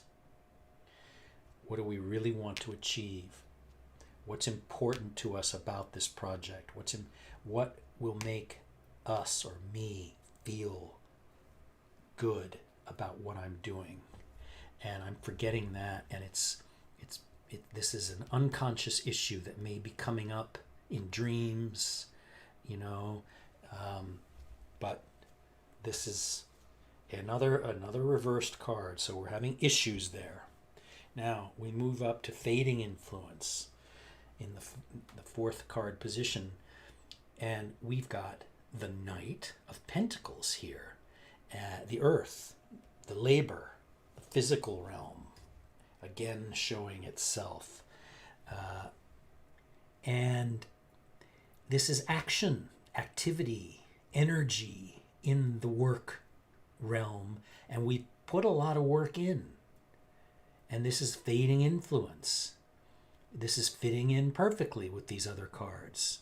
This inability to move into action. But this is a temporary card because it's a number. This crossing issue is a deeper personality card. This is really more an archetype. And but this means we have this confidence. We have this built in. It's just not quite working. There's a lack of it right now because of the last year that we've had. We'll get it back. But this is showing us that we have had lots of energy in our work, and we're totally willing and capable of putting great force behind our initiatives and getting a lot done. Actually, this is a good worker in whatever kind of a job we might be talking about. This is a fading influence, though, so we're like, well, I know I have this, but right now, where is this guy? He's sort of back here. I need more of this guy. So then we come up to this wonderful fifth card, which is also upside down. And this is the conscious mind. This is what we're really aware of, and this is advice that we're giving ourselves. This is what we're repeating in our head, like saying, okay, this is something I have to remember. The Pope, or it's sometimes called the Hierophant or the High Priest, the priest. This is a figure of authority and learning and ritual and doctrine. And this is kind of a figure that combines the world of work and rational thinking with a more, spiritual component. But he implies sort of, he can be, when upside down and reversed, he can be a bit rigid. He can be a bit like a fuddy-dud and stick to the book a bit much, and perhaps forget his intuitive component, which is always there. This is a spiritual figure. He's not just a clerical worker. He's in communication with people. He's teaching, you see. He's giving people some kind of word, instruction. He's a priest, after all. He's in contact with ideas from, above and below, so to speak. But he can be a bit rigid and doctrinal, and that's what's happening here. So we're reminding ourselves of this tendency we might have to play it too much by the book and not look for other ways that are totally legitimate, of course, of approaching a task. Our thoughts, our way of thinking and learning and researching could be a little bit dry and kind of stuck in old habits. But when we turn them on and flip this around, they're very powerful. This is a very powerful learning card. This card should not be viewed negatively. You need that teacher, whether it's someone outside or inside you. But right now it's reversed for us, so it's us telling ourselves, remember, don't be a fuddy-dud. Don't be the professor that just, sticks to the rules and doesn't look at all the more newer, more interesting research. Okay? Now, 6, near future card. This card, upcoming. This is something that we're moving into. And we've got, again, she's shown up before, the Queen of Swords, court card. A little bit more permanent than a number card. This could last a few weeks. But that calm, quiet, nurturing authority, applying our ideas, resting on our confidence in what we know how to do. And that's something we are saying, don't be a fuddy-dud. Remind ourselves not to be a fuddy-dud. Now, as we move forward into our work, let's remember that we have this nice, calm ability to deal with things and people and ideas. That really helps. Now, personal self-image over here. This is what we're sort of thinking about ourselves. This is how we habitually, have been in about this current situation, this current idea, what we sort of think of ourselves. what we'd like to be. The star. Okay? Major arcana, deep personality factor, archetypal force, energy inside us. And this is a card that's saying, I am a generous spirit. I take from above, I take from my intuition, I take from every part of me, and I just bring it out there. I pour it into the river of life. I pour what I have into what I do. I share. I give. I'm generous. That's the spirit that we want to be. We want to be this generous person in contact with the earth and the stars and all of that energy that we know how to synthesize and share our perceptions, our intuitions with everyone else. And that's a very healthy thing to be doing in a work environment. So that's what we're keeping in mind. And then we move here to another right side. And this is our view of sort of what we feel like the outer world, other people think of us socially. 6 of Pentacles. Now, 6, harmony, attraction, pleasure, success, wealth. We've achieved something. We've done a lot. Well, this is how we think other people see us, how we want them to see us. Everybody really wants to be seen that way. This isn't too significant, number card, not that big a deal to us. But for now, we'd like that. We'd like that point of view, especially, I mean, look, if you have an interview on Monday, you kind of want people to be seeing you as the 6 of Pentacles, a successful person who's, got, you're happy with what you've accomplished, and you feel great. You walk in, you're just bouncing on your feet. That's what that card's all about. Now we come up, hopes and fears, and we've got the 7 of Cups. So it's reversed, upside down. The 7 is that spiritual number, that taking action of sort of an intuitive spiritual kind, of heightened awareness. We're able to see inside what our feelings are inside, what other people's feelings are.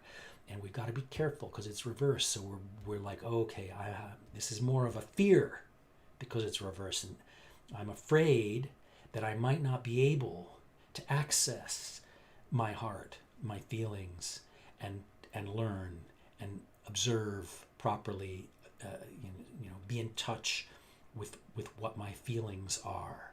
I might not be able to make that adaptation and change enough. I've been nervous all year, so I'm having trouble accessing those feelings. That's a fear we're having. Okay, and then we move. The 10th card, the outcome. The King of Wands. Now the wands are the fire element, the burning torch, basically. The creative passions, sensual, the drive that moves us through projects, and it is reversed. Now you've got this king who's really a master of this realm, and got a lot of authority and respect for our work, our creative energies, and our what we're able to do, and people really admire a lot about what we do, and they look up to us. But we're having a problem here because it's reversed, so we're having trouble getting that back. That's what that's saying. And this card here, the conscious self-advice card, always has a line to the final card. It influences the final outcome.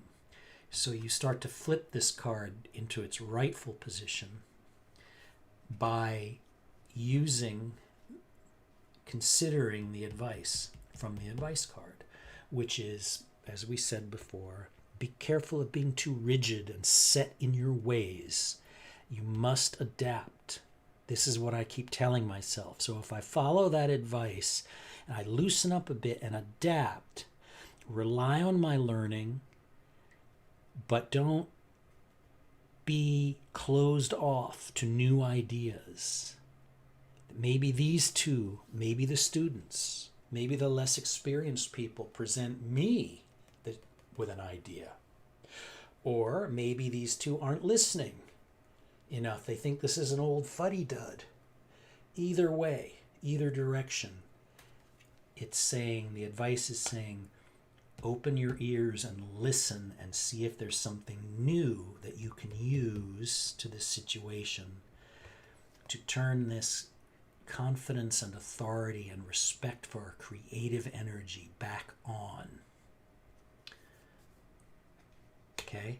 So that's what you do there. You see this final outcome is saying, ooh, danger, danger. Your confidence in this creative realm, your energy is flagging. It's lacking. Use this conscious awareness of what you need to be careful of and apply it to get this moving. So yes, we're having trouble all the way around this reading. We're having trouble here because we don't have the confidence of this making us move into action on the 3 in the idea realm. Okay, we are wanting to be open and generous. We're having trouble accessing our heart, and that's bothering us on a level we're not even aware of. We want people to see us as successful and happy. You know, we've been falling into inaction a little bit. We want to get back to this active guy. Again, action, action. Respect, authority, control. Listening to your heart. These things, they're all having problems. This is fading into the past, so we want that back. This we want to flip, so we listen to our heart. This we want to open up and be more adaptable. This we want our authority and our control of our creative processes back. So that's the reading for our work over the next week or so, to keep those things in mind.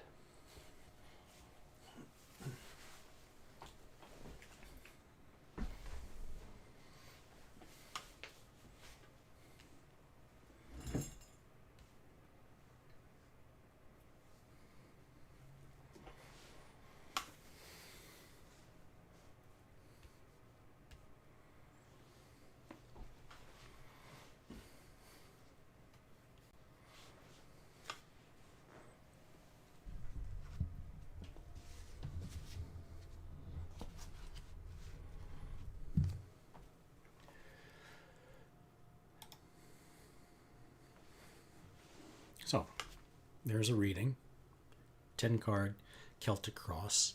But for the space reasons, the Celtic cross, as I said, these corner cards here, here, they're usually in a line over here, but the space for the camera is a little limited, so I tend to use the cross in the middle and the 4 corners. That's just what I figured out I needed to do. It's more efficient.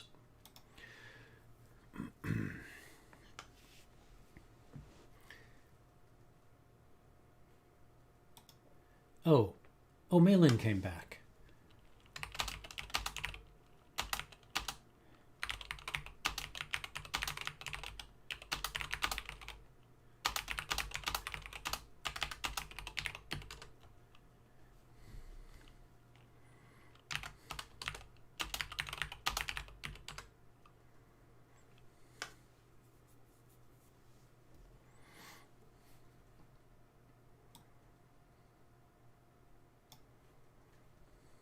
So, Malin, I see your thing. I'm responding to you in text.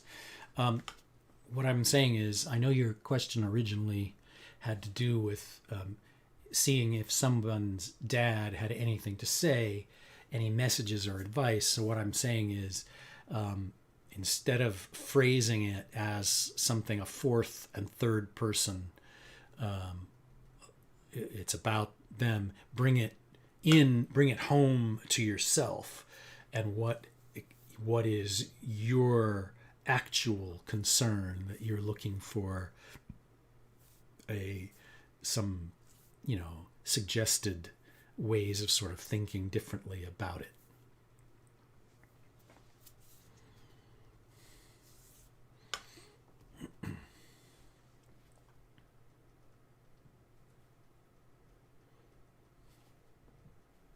So we'll see.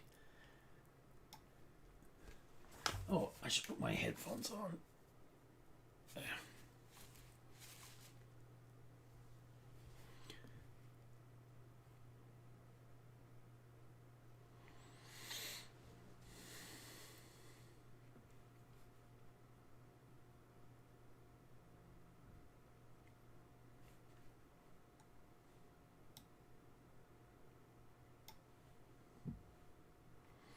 I think Malin must be typing a question up.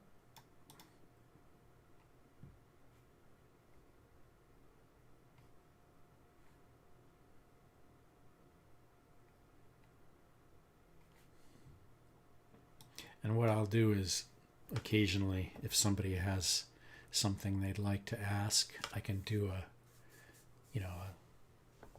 3-card reading during the live stream.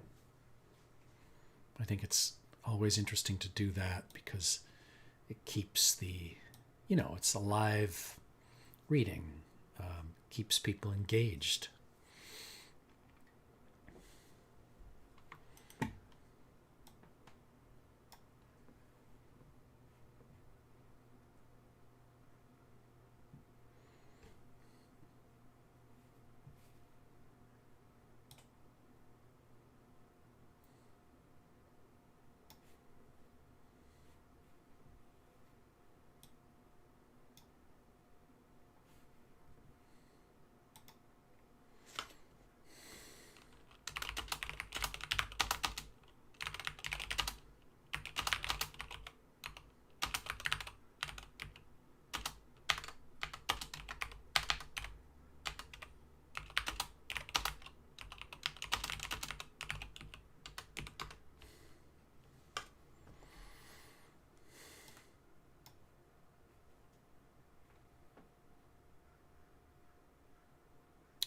Okay, so let's see.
So, I'm going to do something real quick, which is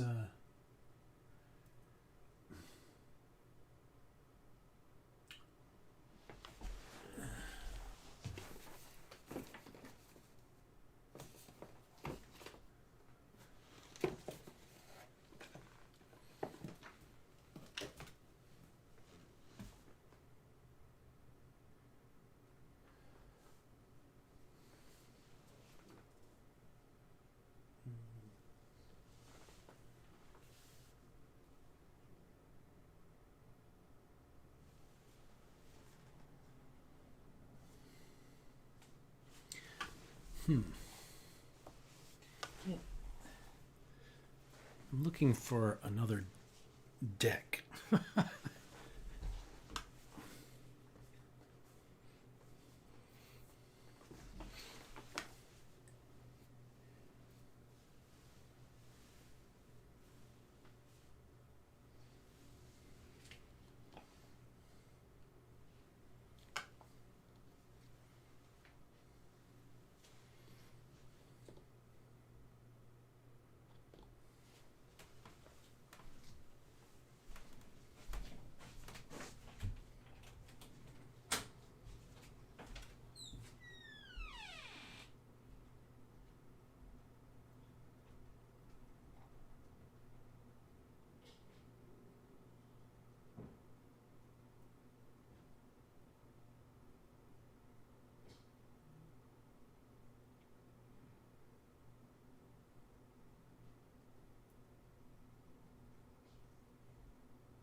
There's a particular deck I'm looking for.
looking around for a Rider Waite deck. I had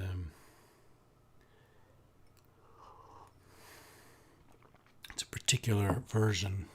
I just can't find it for some reason.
Okay, so I'm going to do a 3-card reading by request.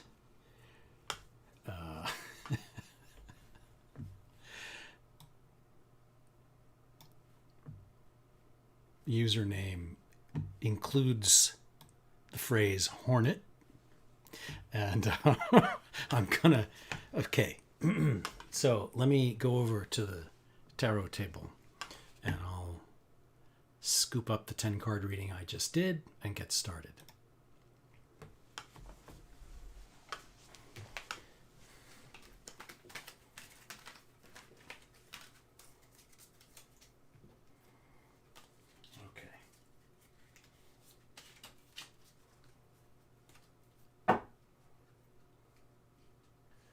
So, the querent has asked that I just do a reading on any subject. And I just did one based on work. So, what we'll do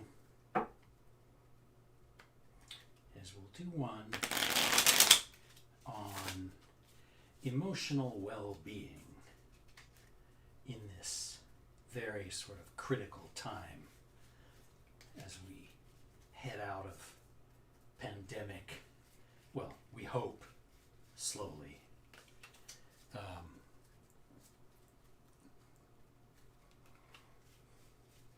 Kind of something to think about just over the next few days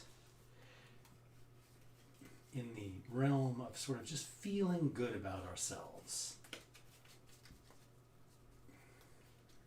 3-card reading.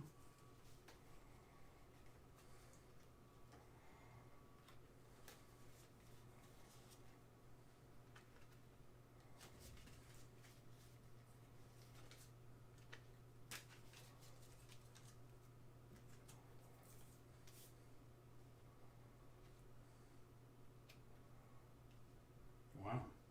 9 of Cups. And sort of the receding influence. Reversed 3 of Cups. Wow. Well, will you look at this?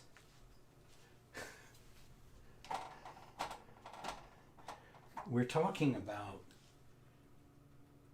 our emotional well-being over the next few days. And we pull all cups. Emotion, the suit of the emotion, the heart, feeling, love. All right, well, where we are today is here. Where we are heading in the next day or so is here. And sort of what's brought us here is over here on the left. Now what we're seeing here is I call it the perseverance card. We're talking about perseverance in the heart realm, of course, but it's the time to keep going, keep striving, because we're changing. It's a bit of a crisis. Everything has brought us to this point of the basically the final effort, the final push. That's what the nines tend to represent numerologically. And so we've got these feelings. We're very in touch with our feelings.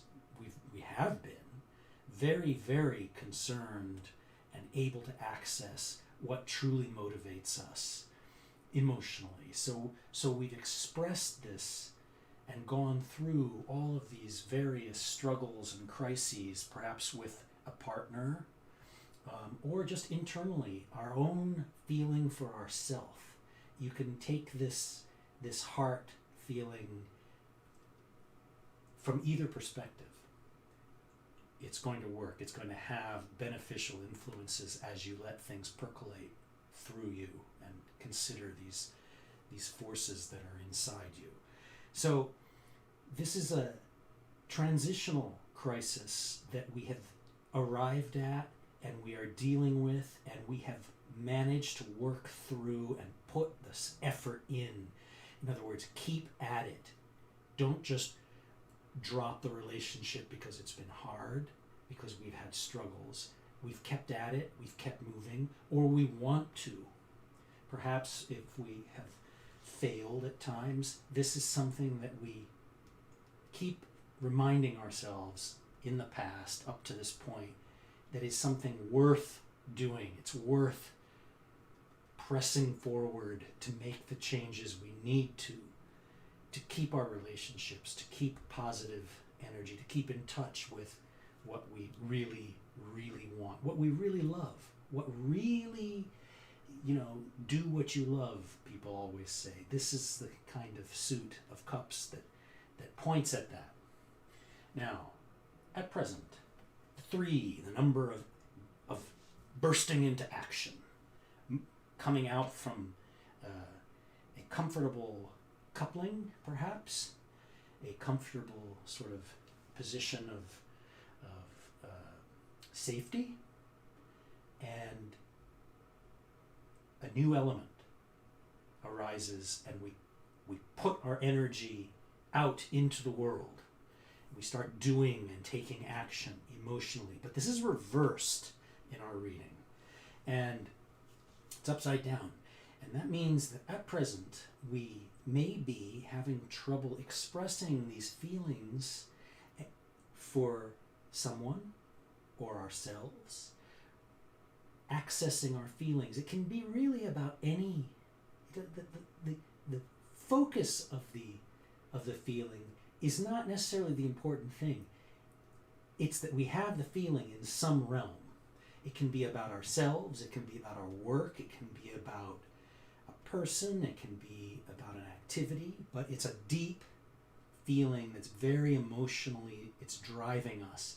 And what's happening is we know that we have this ability to persevere, to survive ups and downs, because we know we have deep reservoirs of feeling and deep reservoirs of love for someone or something. And now we're just having trouble applying it, expressing it, whether it be to ourselves or to another person. We're a little stuck. We don't quite know how to take this deep well of feeling and put it out there. A poet trying to express love in a poem and can't get the first line out. That's what this card reversed is saying. I can't put the pen on the page. I can't write the love note. How do I start it?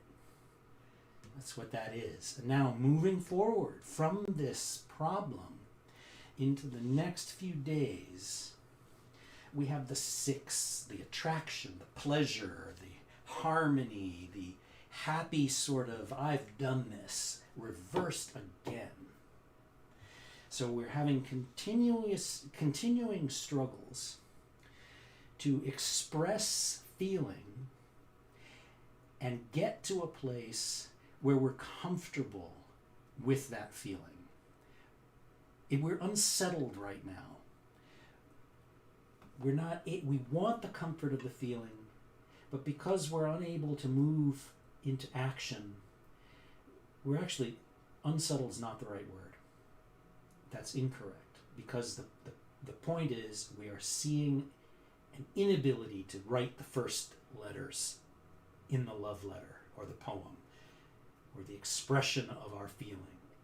And so what's happening here is we are ending up in a quagmire. We're sort of sitting still, and we're basically trying to stay in our comfort zone. The six is a happy equilibrium of success and attraction and beauty. It's a splendid sort of arrival where our feelings are acknowledged, but it's reversed. And so instead of being this healthy enjoyment of the feeling, we are now sort of sitting in the same feeling that we've had, and we're unable to express, our new feelings, and we're just relying on old emotional habits that make us comfortable. That comfort of the six, that relying on the pleasure and the success of our emotional life. We're just constantly now trying to sort of fall back on something back here, perhaps, that we succeeded in, but it's holding us back now because we're not able right now to say, this is exactly how I feel, and therefore, if I can express this and turn these around, then I can take all this reservoir of feeling and ability to persist and express it and move it forward and end up in a new situation of satisfaction. That's what this is. This is satisfaction. This is my cup runneth over with feeling. So if we're talking about our emotional life, these cups tend to represent the heart and love. Then this is where sort of we want to be, but we're not quite there yet because we can't get this out. It's upside down. We can't get it up here and out the door to make this.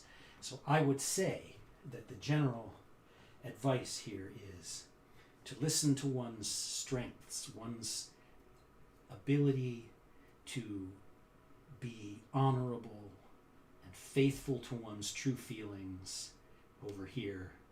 Rely on that strength, because that strength will allow you to express what you really feel directly and truthfully here, which will then lead to this kind of harmonious, pleasurable, successful coupling or self-regard or newly appreciated love for your work, anything that involves the heart. So that's where we need to turn this.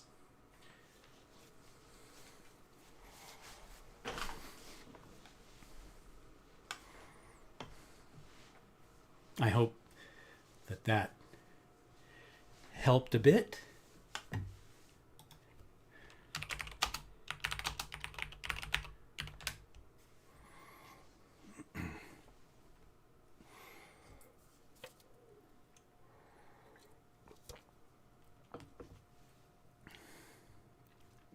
I really like that. That's actually very rare that you do a reading, 3-card reading, on emotional life and pull all 3 cup cards. That is like, okay, this is the reading speaking, and it's not mincing any words. It's like boom, boom, boom. We're all there. This is a cup reading for sure. So that's excellent. And again, I say that the emotional life is one of the most confusing, unsettling parts of being alive. It's what gets everybody. It's what sends people into therapy. For goodness sake, that's really what it is. That's, you get all upset about something and, oh my God, you can't quite get out of it. And so you end up going and talking to someone, and it could be anyone, really. Talk to your best friend and to ask for advice and stuff. But that kind of the emotional life thing is really, really crucial factor in everybody's ability to get through a week and, at the end of the week, go out and have a nice dinner and actually enjoy it. Because if your mind is all spinning around with upset and, you miss somebody so badly, this thing, the emotional life, almost always with tarot, people get very, very, you break up with someone. I've been through this. Oh man, I'm telling you, I know what it's like. People, when they break up and stuff like that, there is nothing more profoundly upsetting than that stuff. Unless somebody dies, or somebody's sick. I'm talking about the things that happen to people quite regularly through the course of their 20s, 30s, 40s, 50s. You know what I mean? It's just those things that happen that, and they can be, you walk around and you're feeling like nobody else knows what I'm feeling. Nobody else gets how bad this really feels. It's so bad, I'm embarrassed. I don't even want people to know how bad it is. That's how bad it is. I can't let them see how it is. I don't want to look like it's that bad. I don't want to look like, it feels like you're not successful. It feels like you've totally screwed everything up. And, it's like, so when you deal with the emotional life in tarot, you're touching very, very delicate things with people, because and people aren't going to necessarily tell you that either. They're not going to say how delicate it is, because it's real delicate. It's like, if you step over here, my whole head's going to crack in half and I'm never going to be the same again. So I know how this is. And you could write not every single person could write their own novel. They could write a series of novels about this, about their experiences, how bad they felt when they lost some person, a person that they were with. And that's kind of what I'm talking about now with the emotional life, because that's a lot of what happens in tarot readings. And I totally get that. It's critical. What was that noise? Totally critical, but it's one of those things that, when you do a 3-card reading on that subject and you get 3 cups, as a reader, you feel like it's like a signal that you picked the right subject at that moment. Accidentally. You just picked it and it was like, whoa.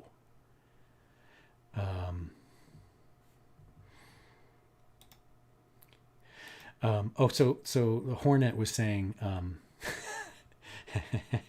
they've never been in a relationship. So that's totally cool, because relationships, they come when they come in life, and it doesn't have to be about a relationship at all. This reading is about emotional life, and as I was saying during the reading, it can apply to your own feelings about anything.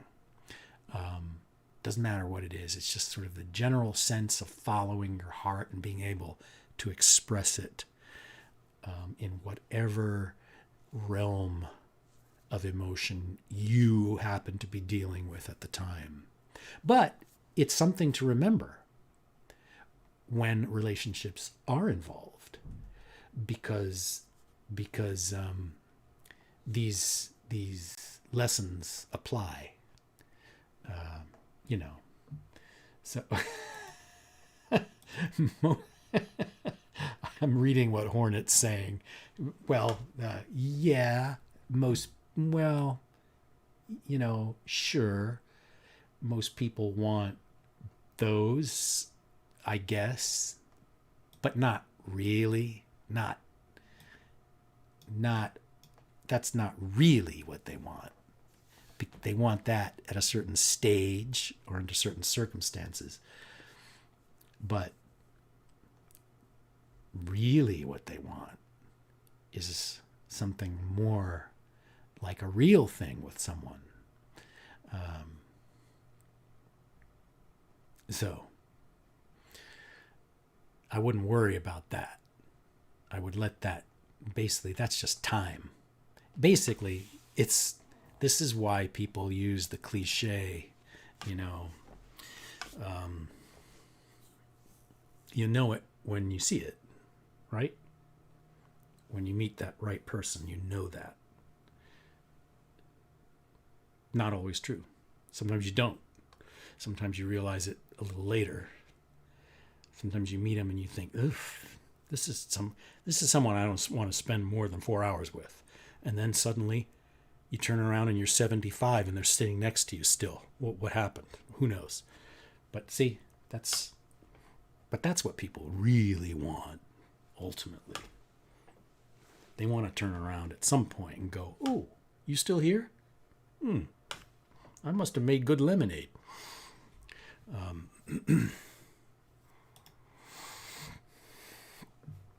So, there, Hornet. There's what I think.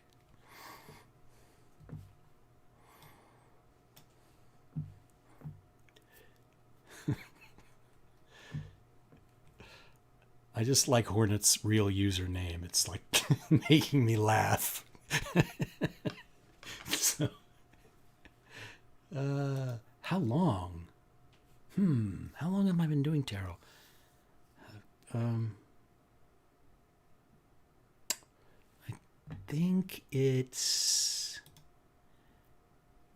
I think I've been doing it.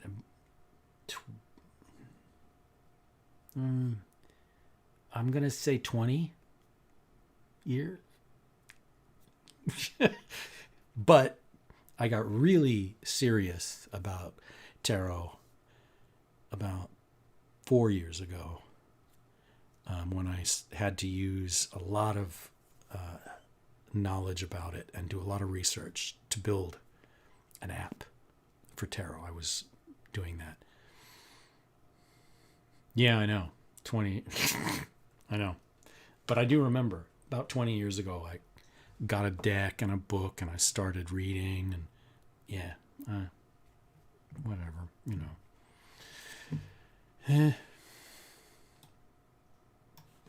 But it's cool. Tarot is a fun thing to dig into. It can, because I love like going into a bookstore or something, and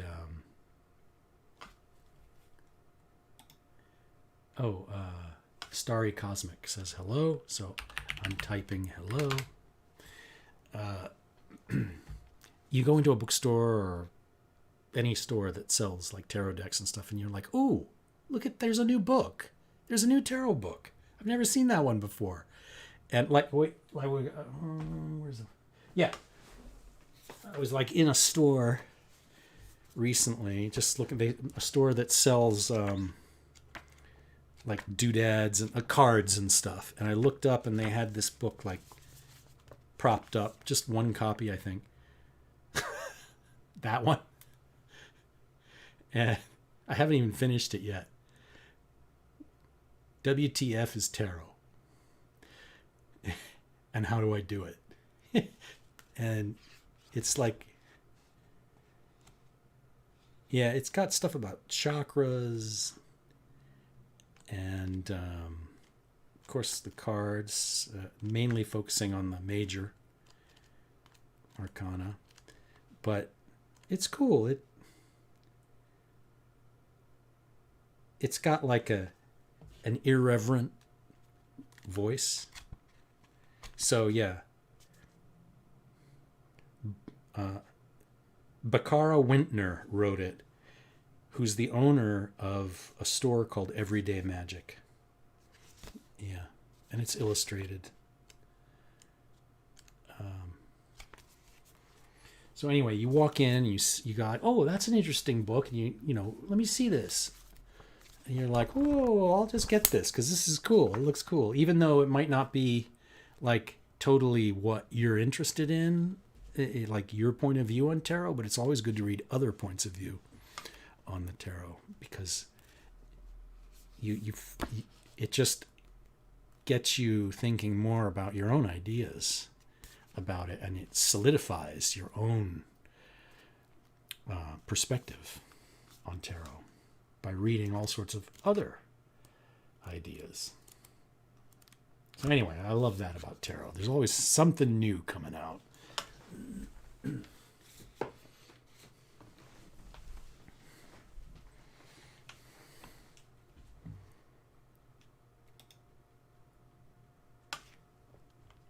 Yes.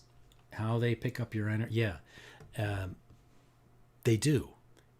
And the interesting thing is, like, even with this reading over here that we just did, with the 3 cup cards, and it has sort of, the reading has some warnings about the next few days and what's coming emotionally.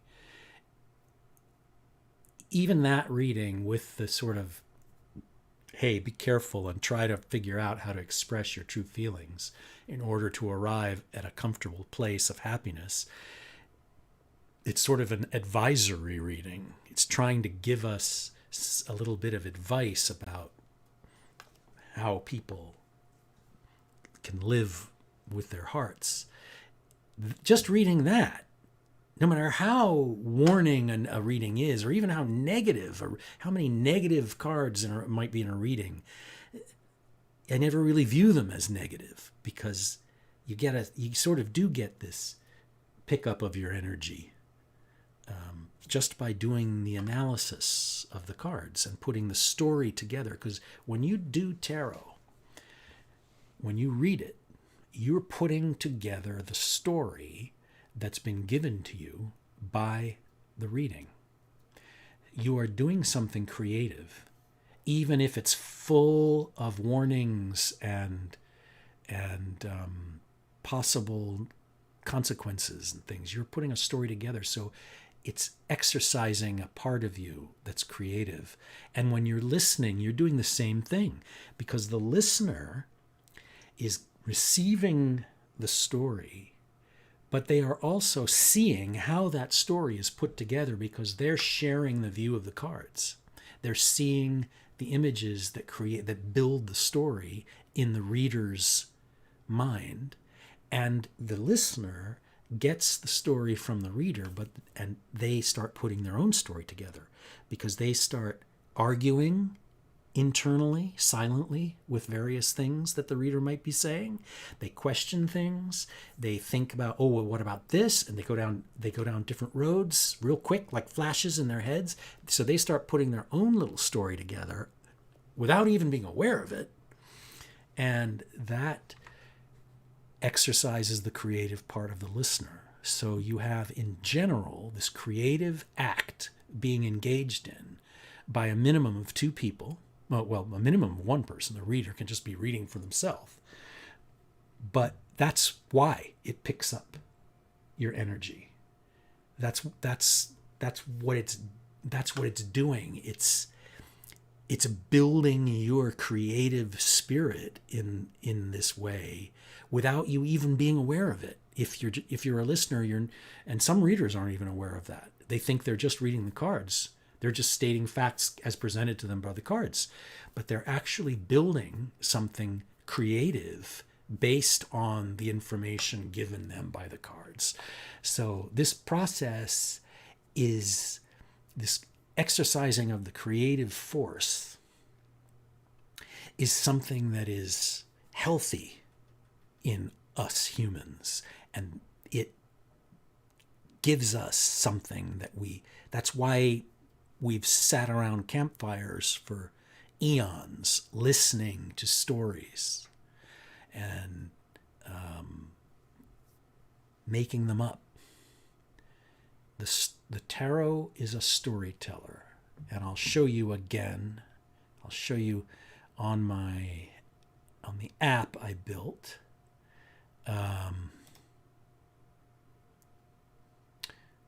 Not this one, but this one.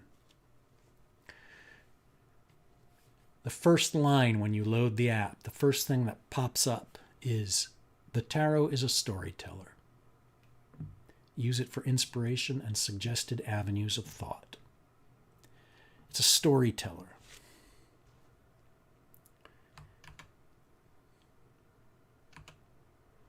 That's just what it is. And whenever we exercise that, we grow to some extent without even being aware of it. This is why I love the tarot.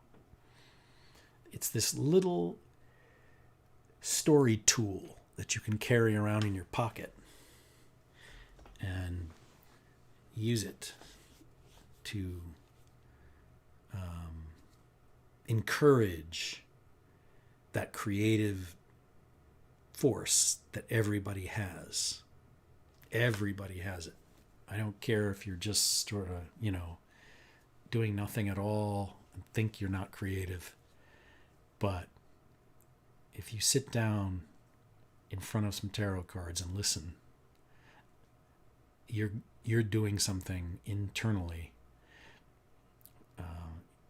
that's very creative, very valuable.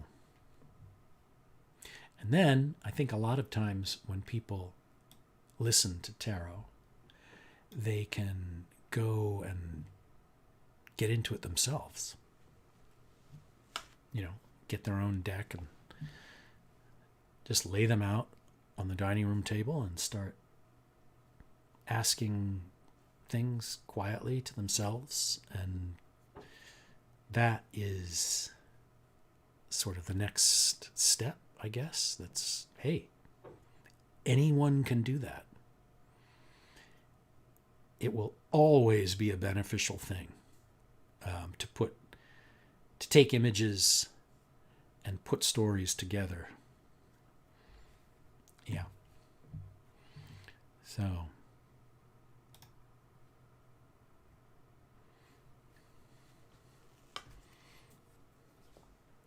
my candle is like getting all gloppy in there. Huh. I like that purple candle though. I think I'm going to stick with that color. That's good. But yeah, I also want to I have a nice version of the Rider-Waite deck that I put in a wooden box. And I put that box somewhere, and I swear I cannot remember where I put it. So I have to find that, because I want to draw some contrasts on the next live stream between some of the Rider-Waite images and the images on this deck.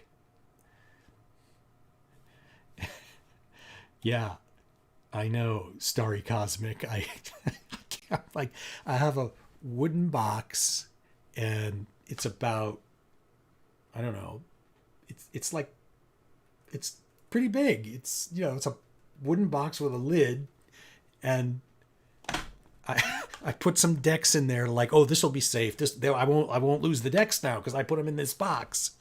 And then I don't know what I did.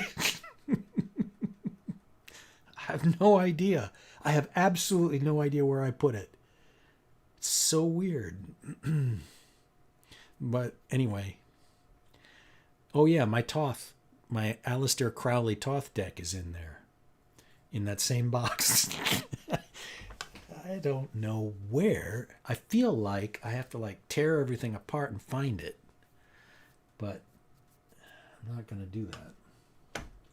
It's probably like wedged in some shelf somewhere behind some books, and the books are like oh well. I'm just a disorganized guy. You should have seen me trying to set up this stream. I should have filmed myself trying to set up the stream and streamed that, because that was comical. I was like, what?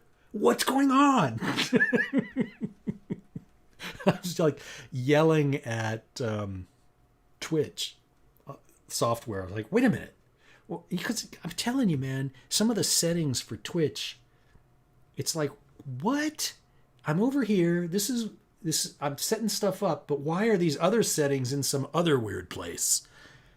I don't know. Just put all the settings in one thing. And so anyway, that was pretty funny. But and then I went and there's Twitch, and then there's the software you use to handle the cameras and stuff, and to do stuff like when I do that, and come back. I had to set that up, but I found really good. I like the Streamlabs OBS for this. I like it. Once I figured it out, I think it's pretty cool. Yeah. But and it's free. OBS is free, which is good. Yeah, I think you can pay for like extra something. I think you can get extra themes and stuff or something. Oh, I know what you can do. You can stream like to Twitch, to Facebook, to YouTube all at the same time if you pay for a membership. That's what it is. But for free, you just stream to one at a time, like I'm doing now. I'm just doing Twitch right now because I actually like Twitch. Yeah, the layouts. Yes, that's right. I was looking through the layouts. I was like, oh man, why does this say Prime up here? I was like, oh, that's why.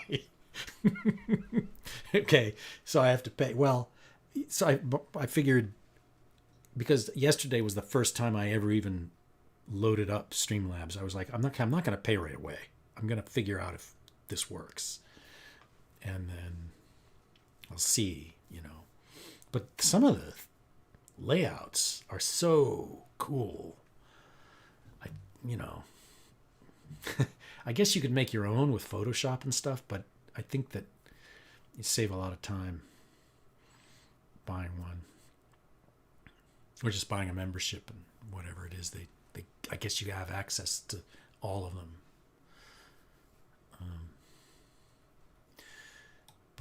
So yeah, I'm really glad that the Hornet asked for that reading, and this came out. So I think that's a good one for today.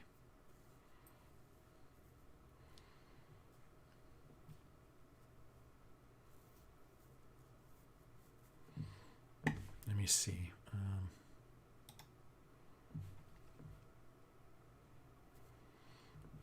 All right. So, all right, you guys. I'm going to wrap up my live stream for today. And I've been going for a few hours. And I'm going to sort of get myself, like, I got to eat something. You have a good day too, Starry Cosmic. I'll talk to you later. and I'll start up a new one. I'll probably do another one tomorrow. I am not quite at the point yet of making a schedule, but I'll try to be somewhat frequent with this. All right, you guys, you have a great rest of the day and an excellent week, and keep these 3 cup cards and their little lesson about expressing your true feelings in mind.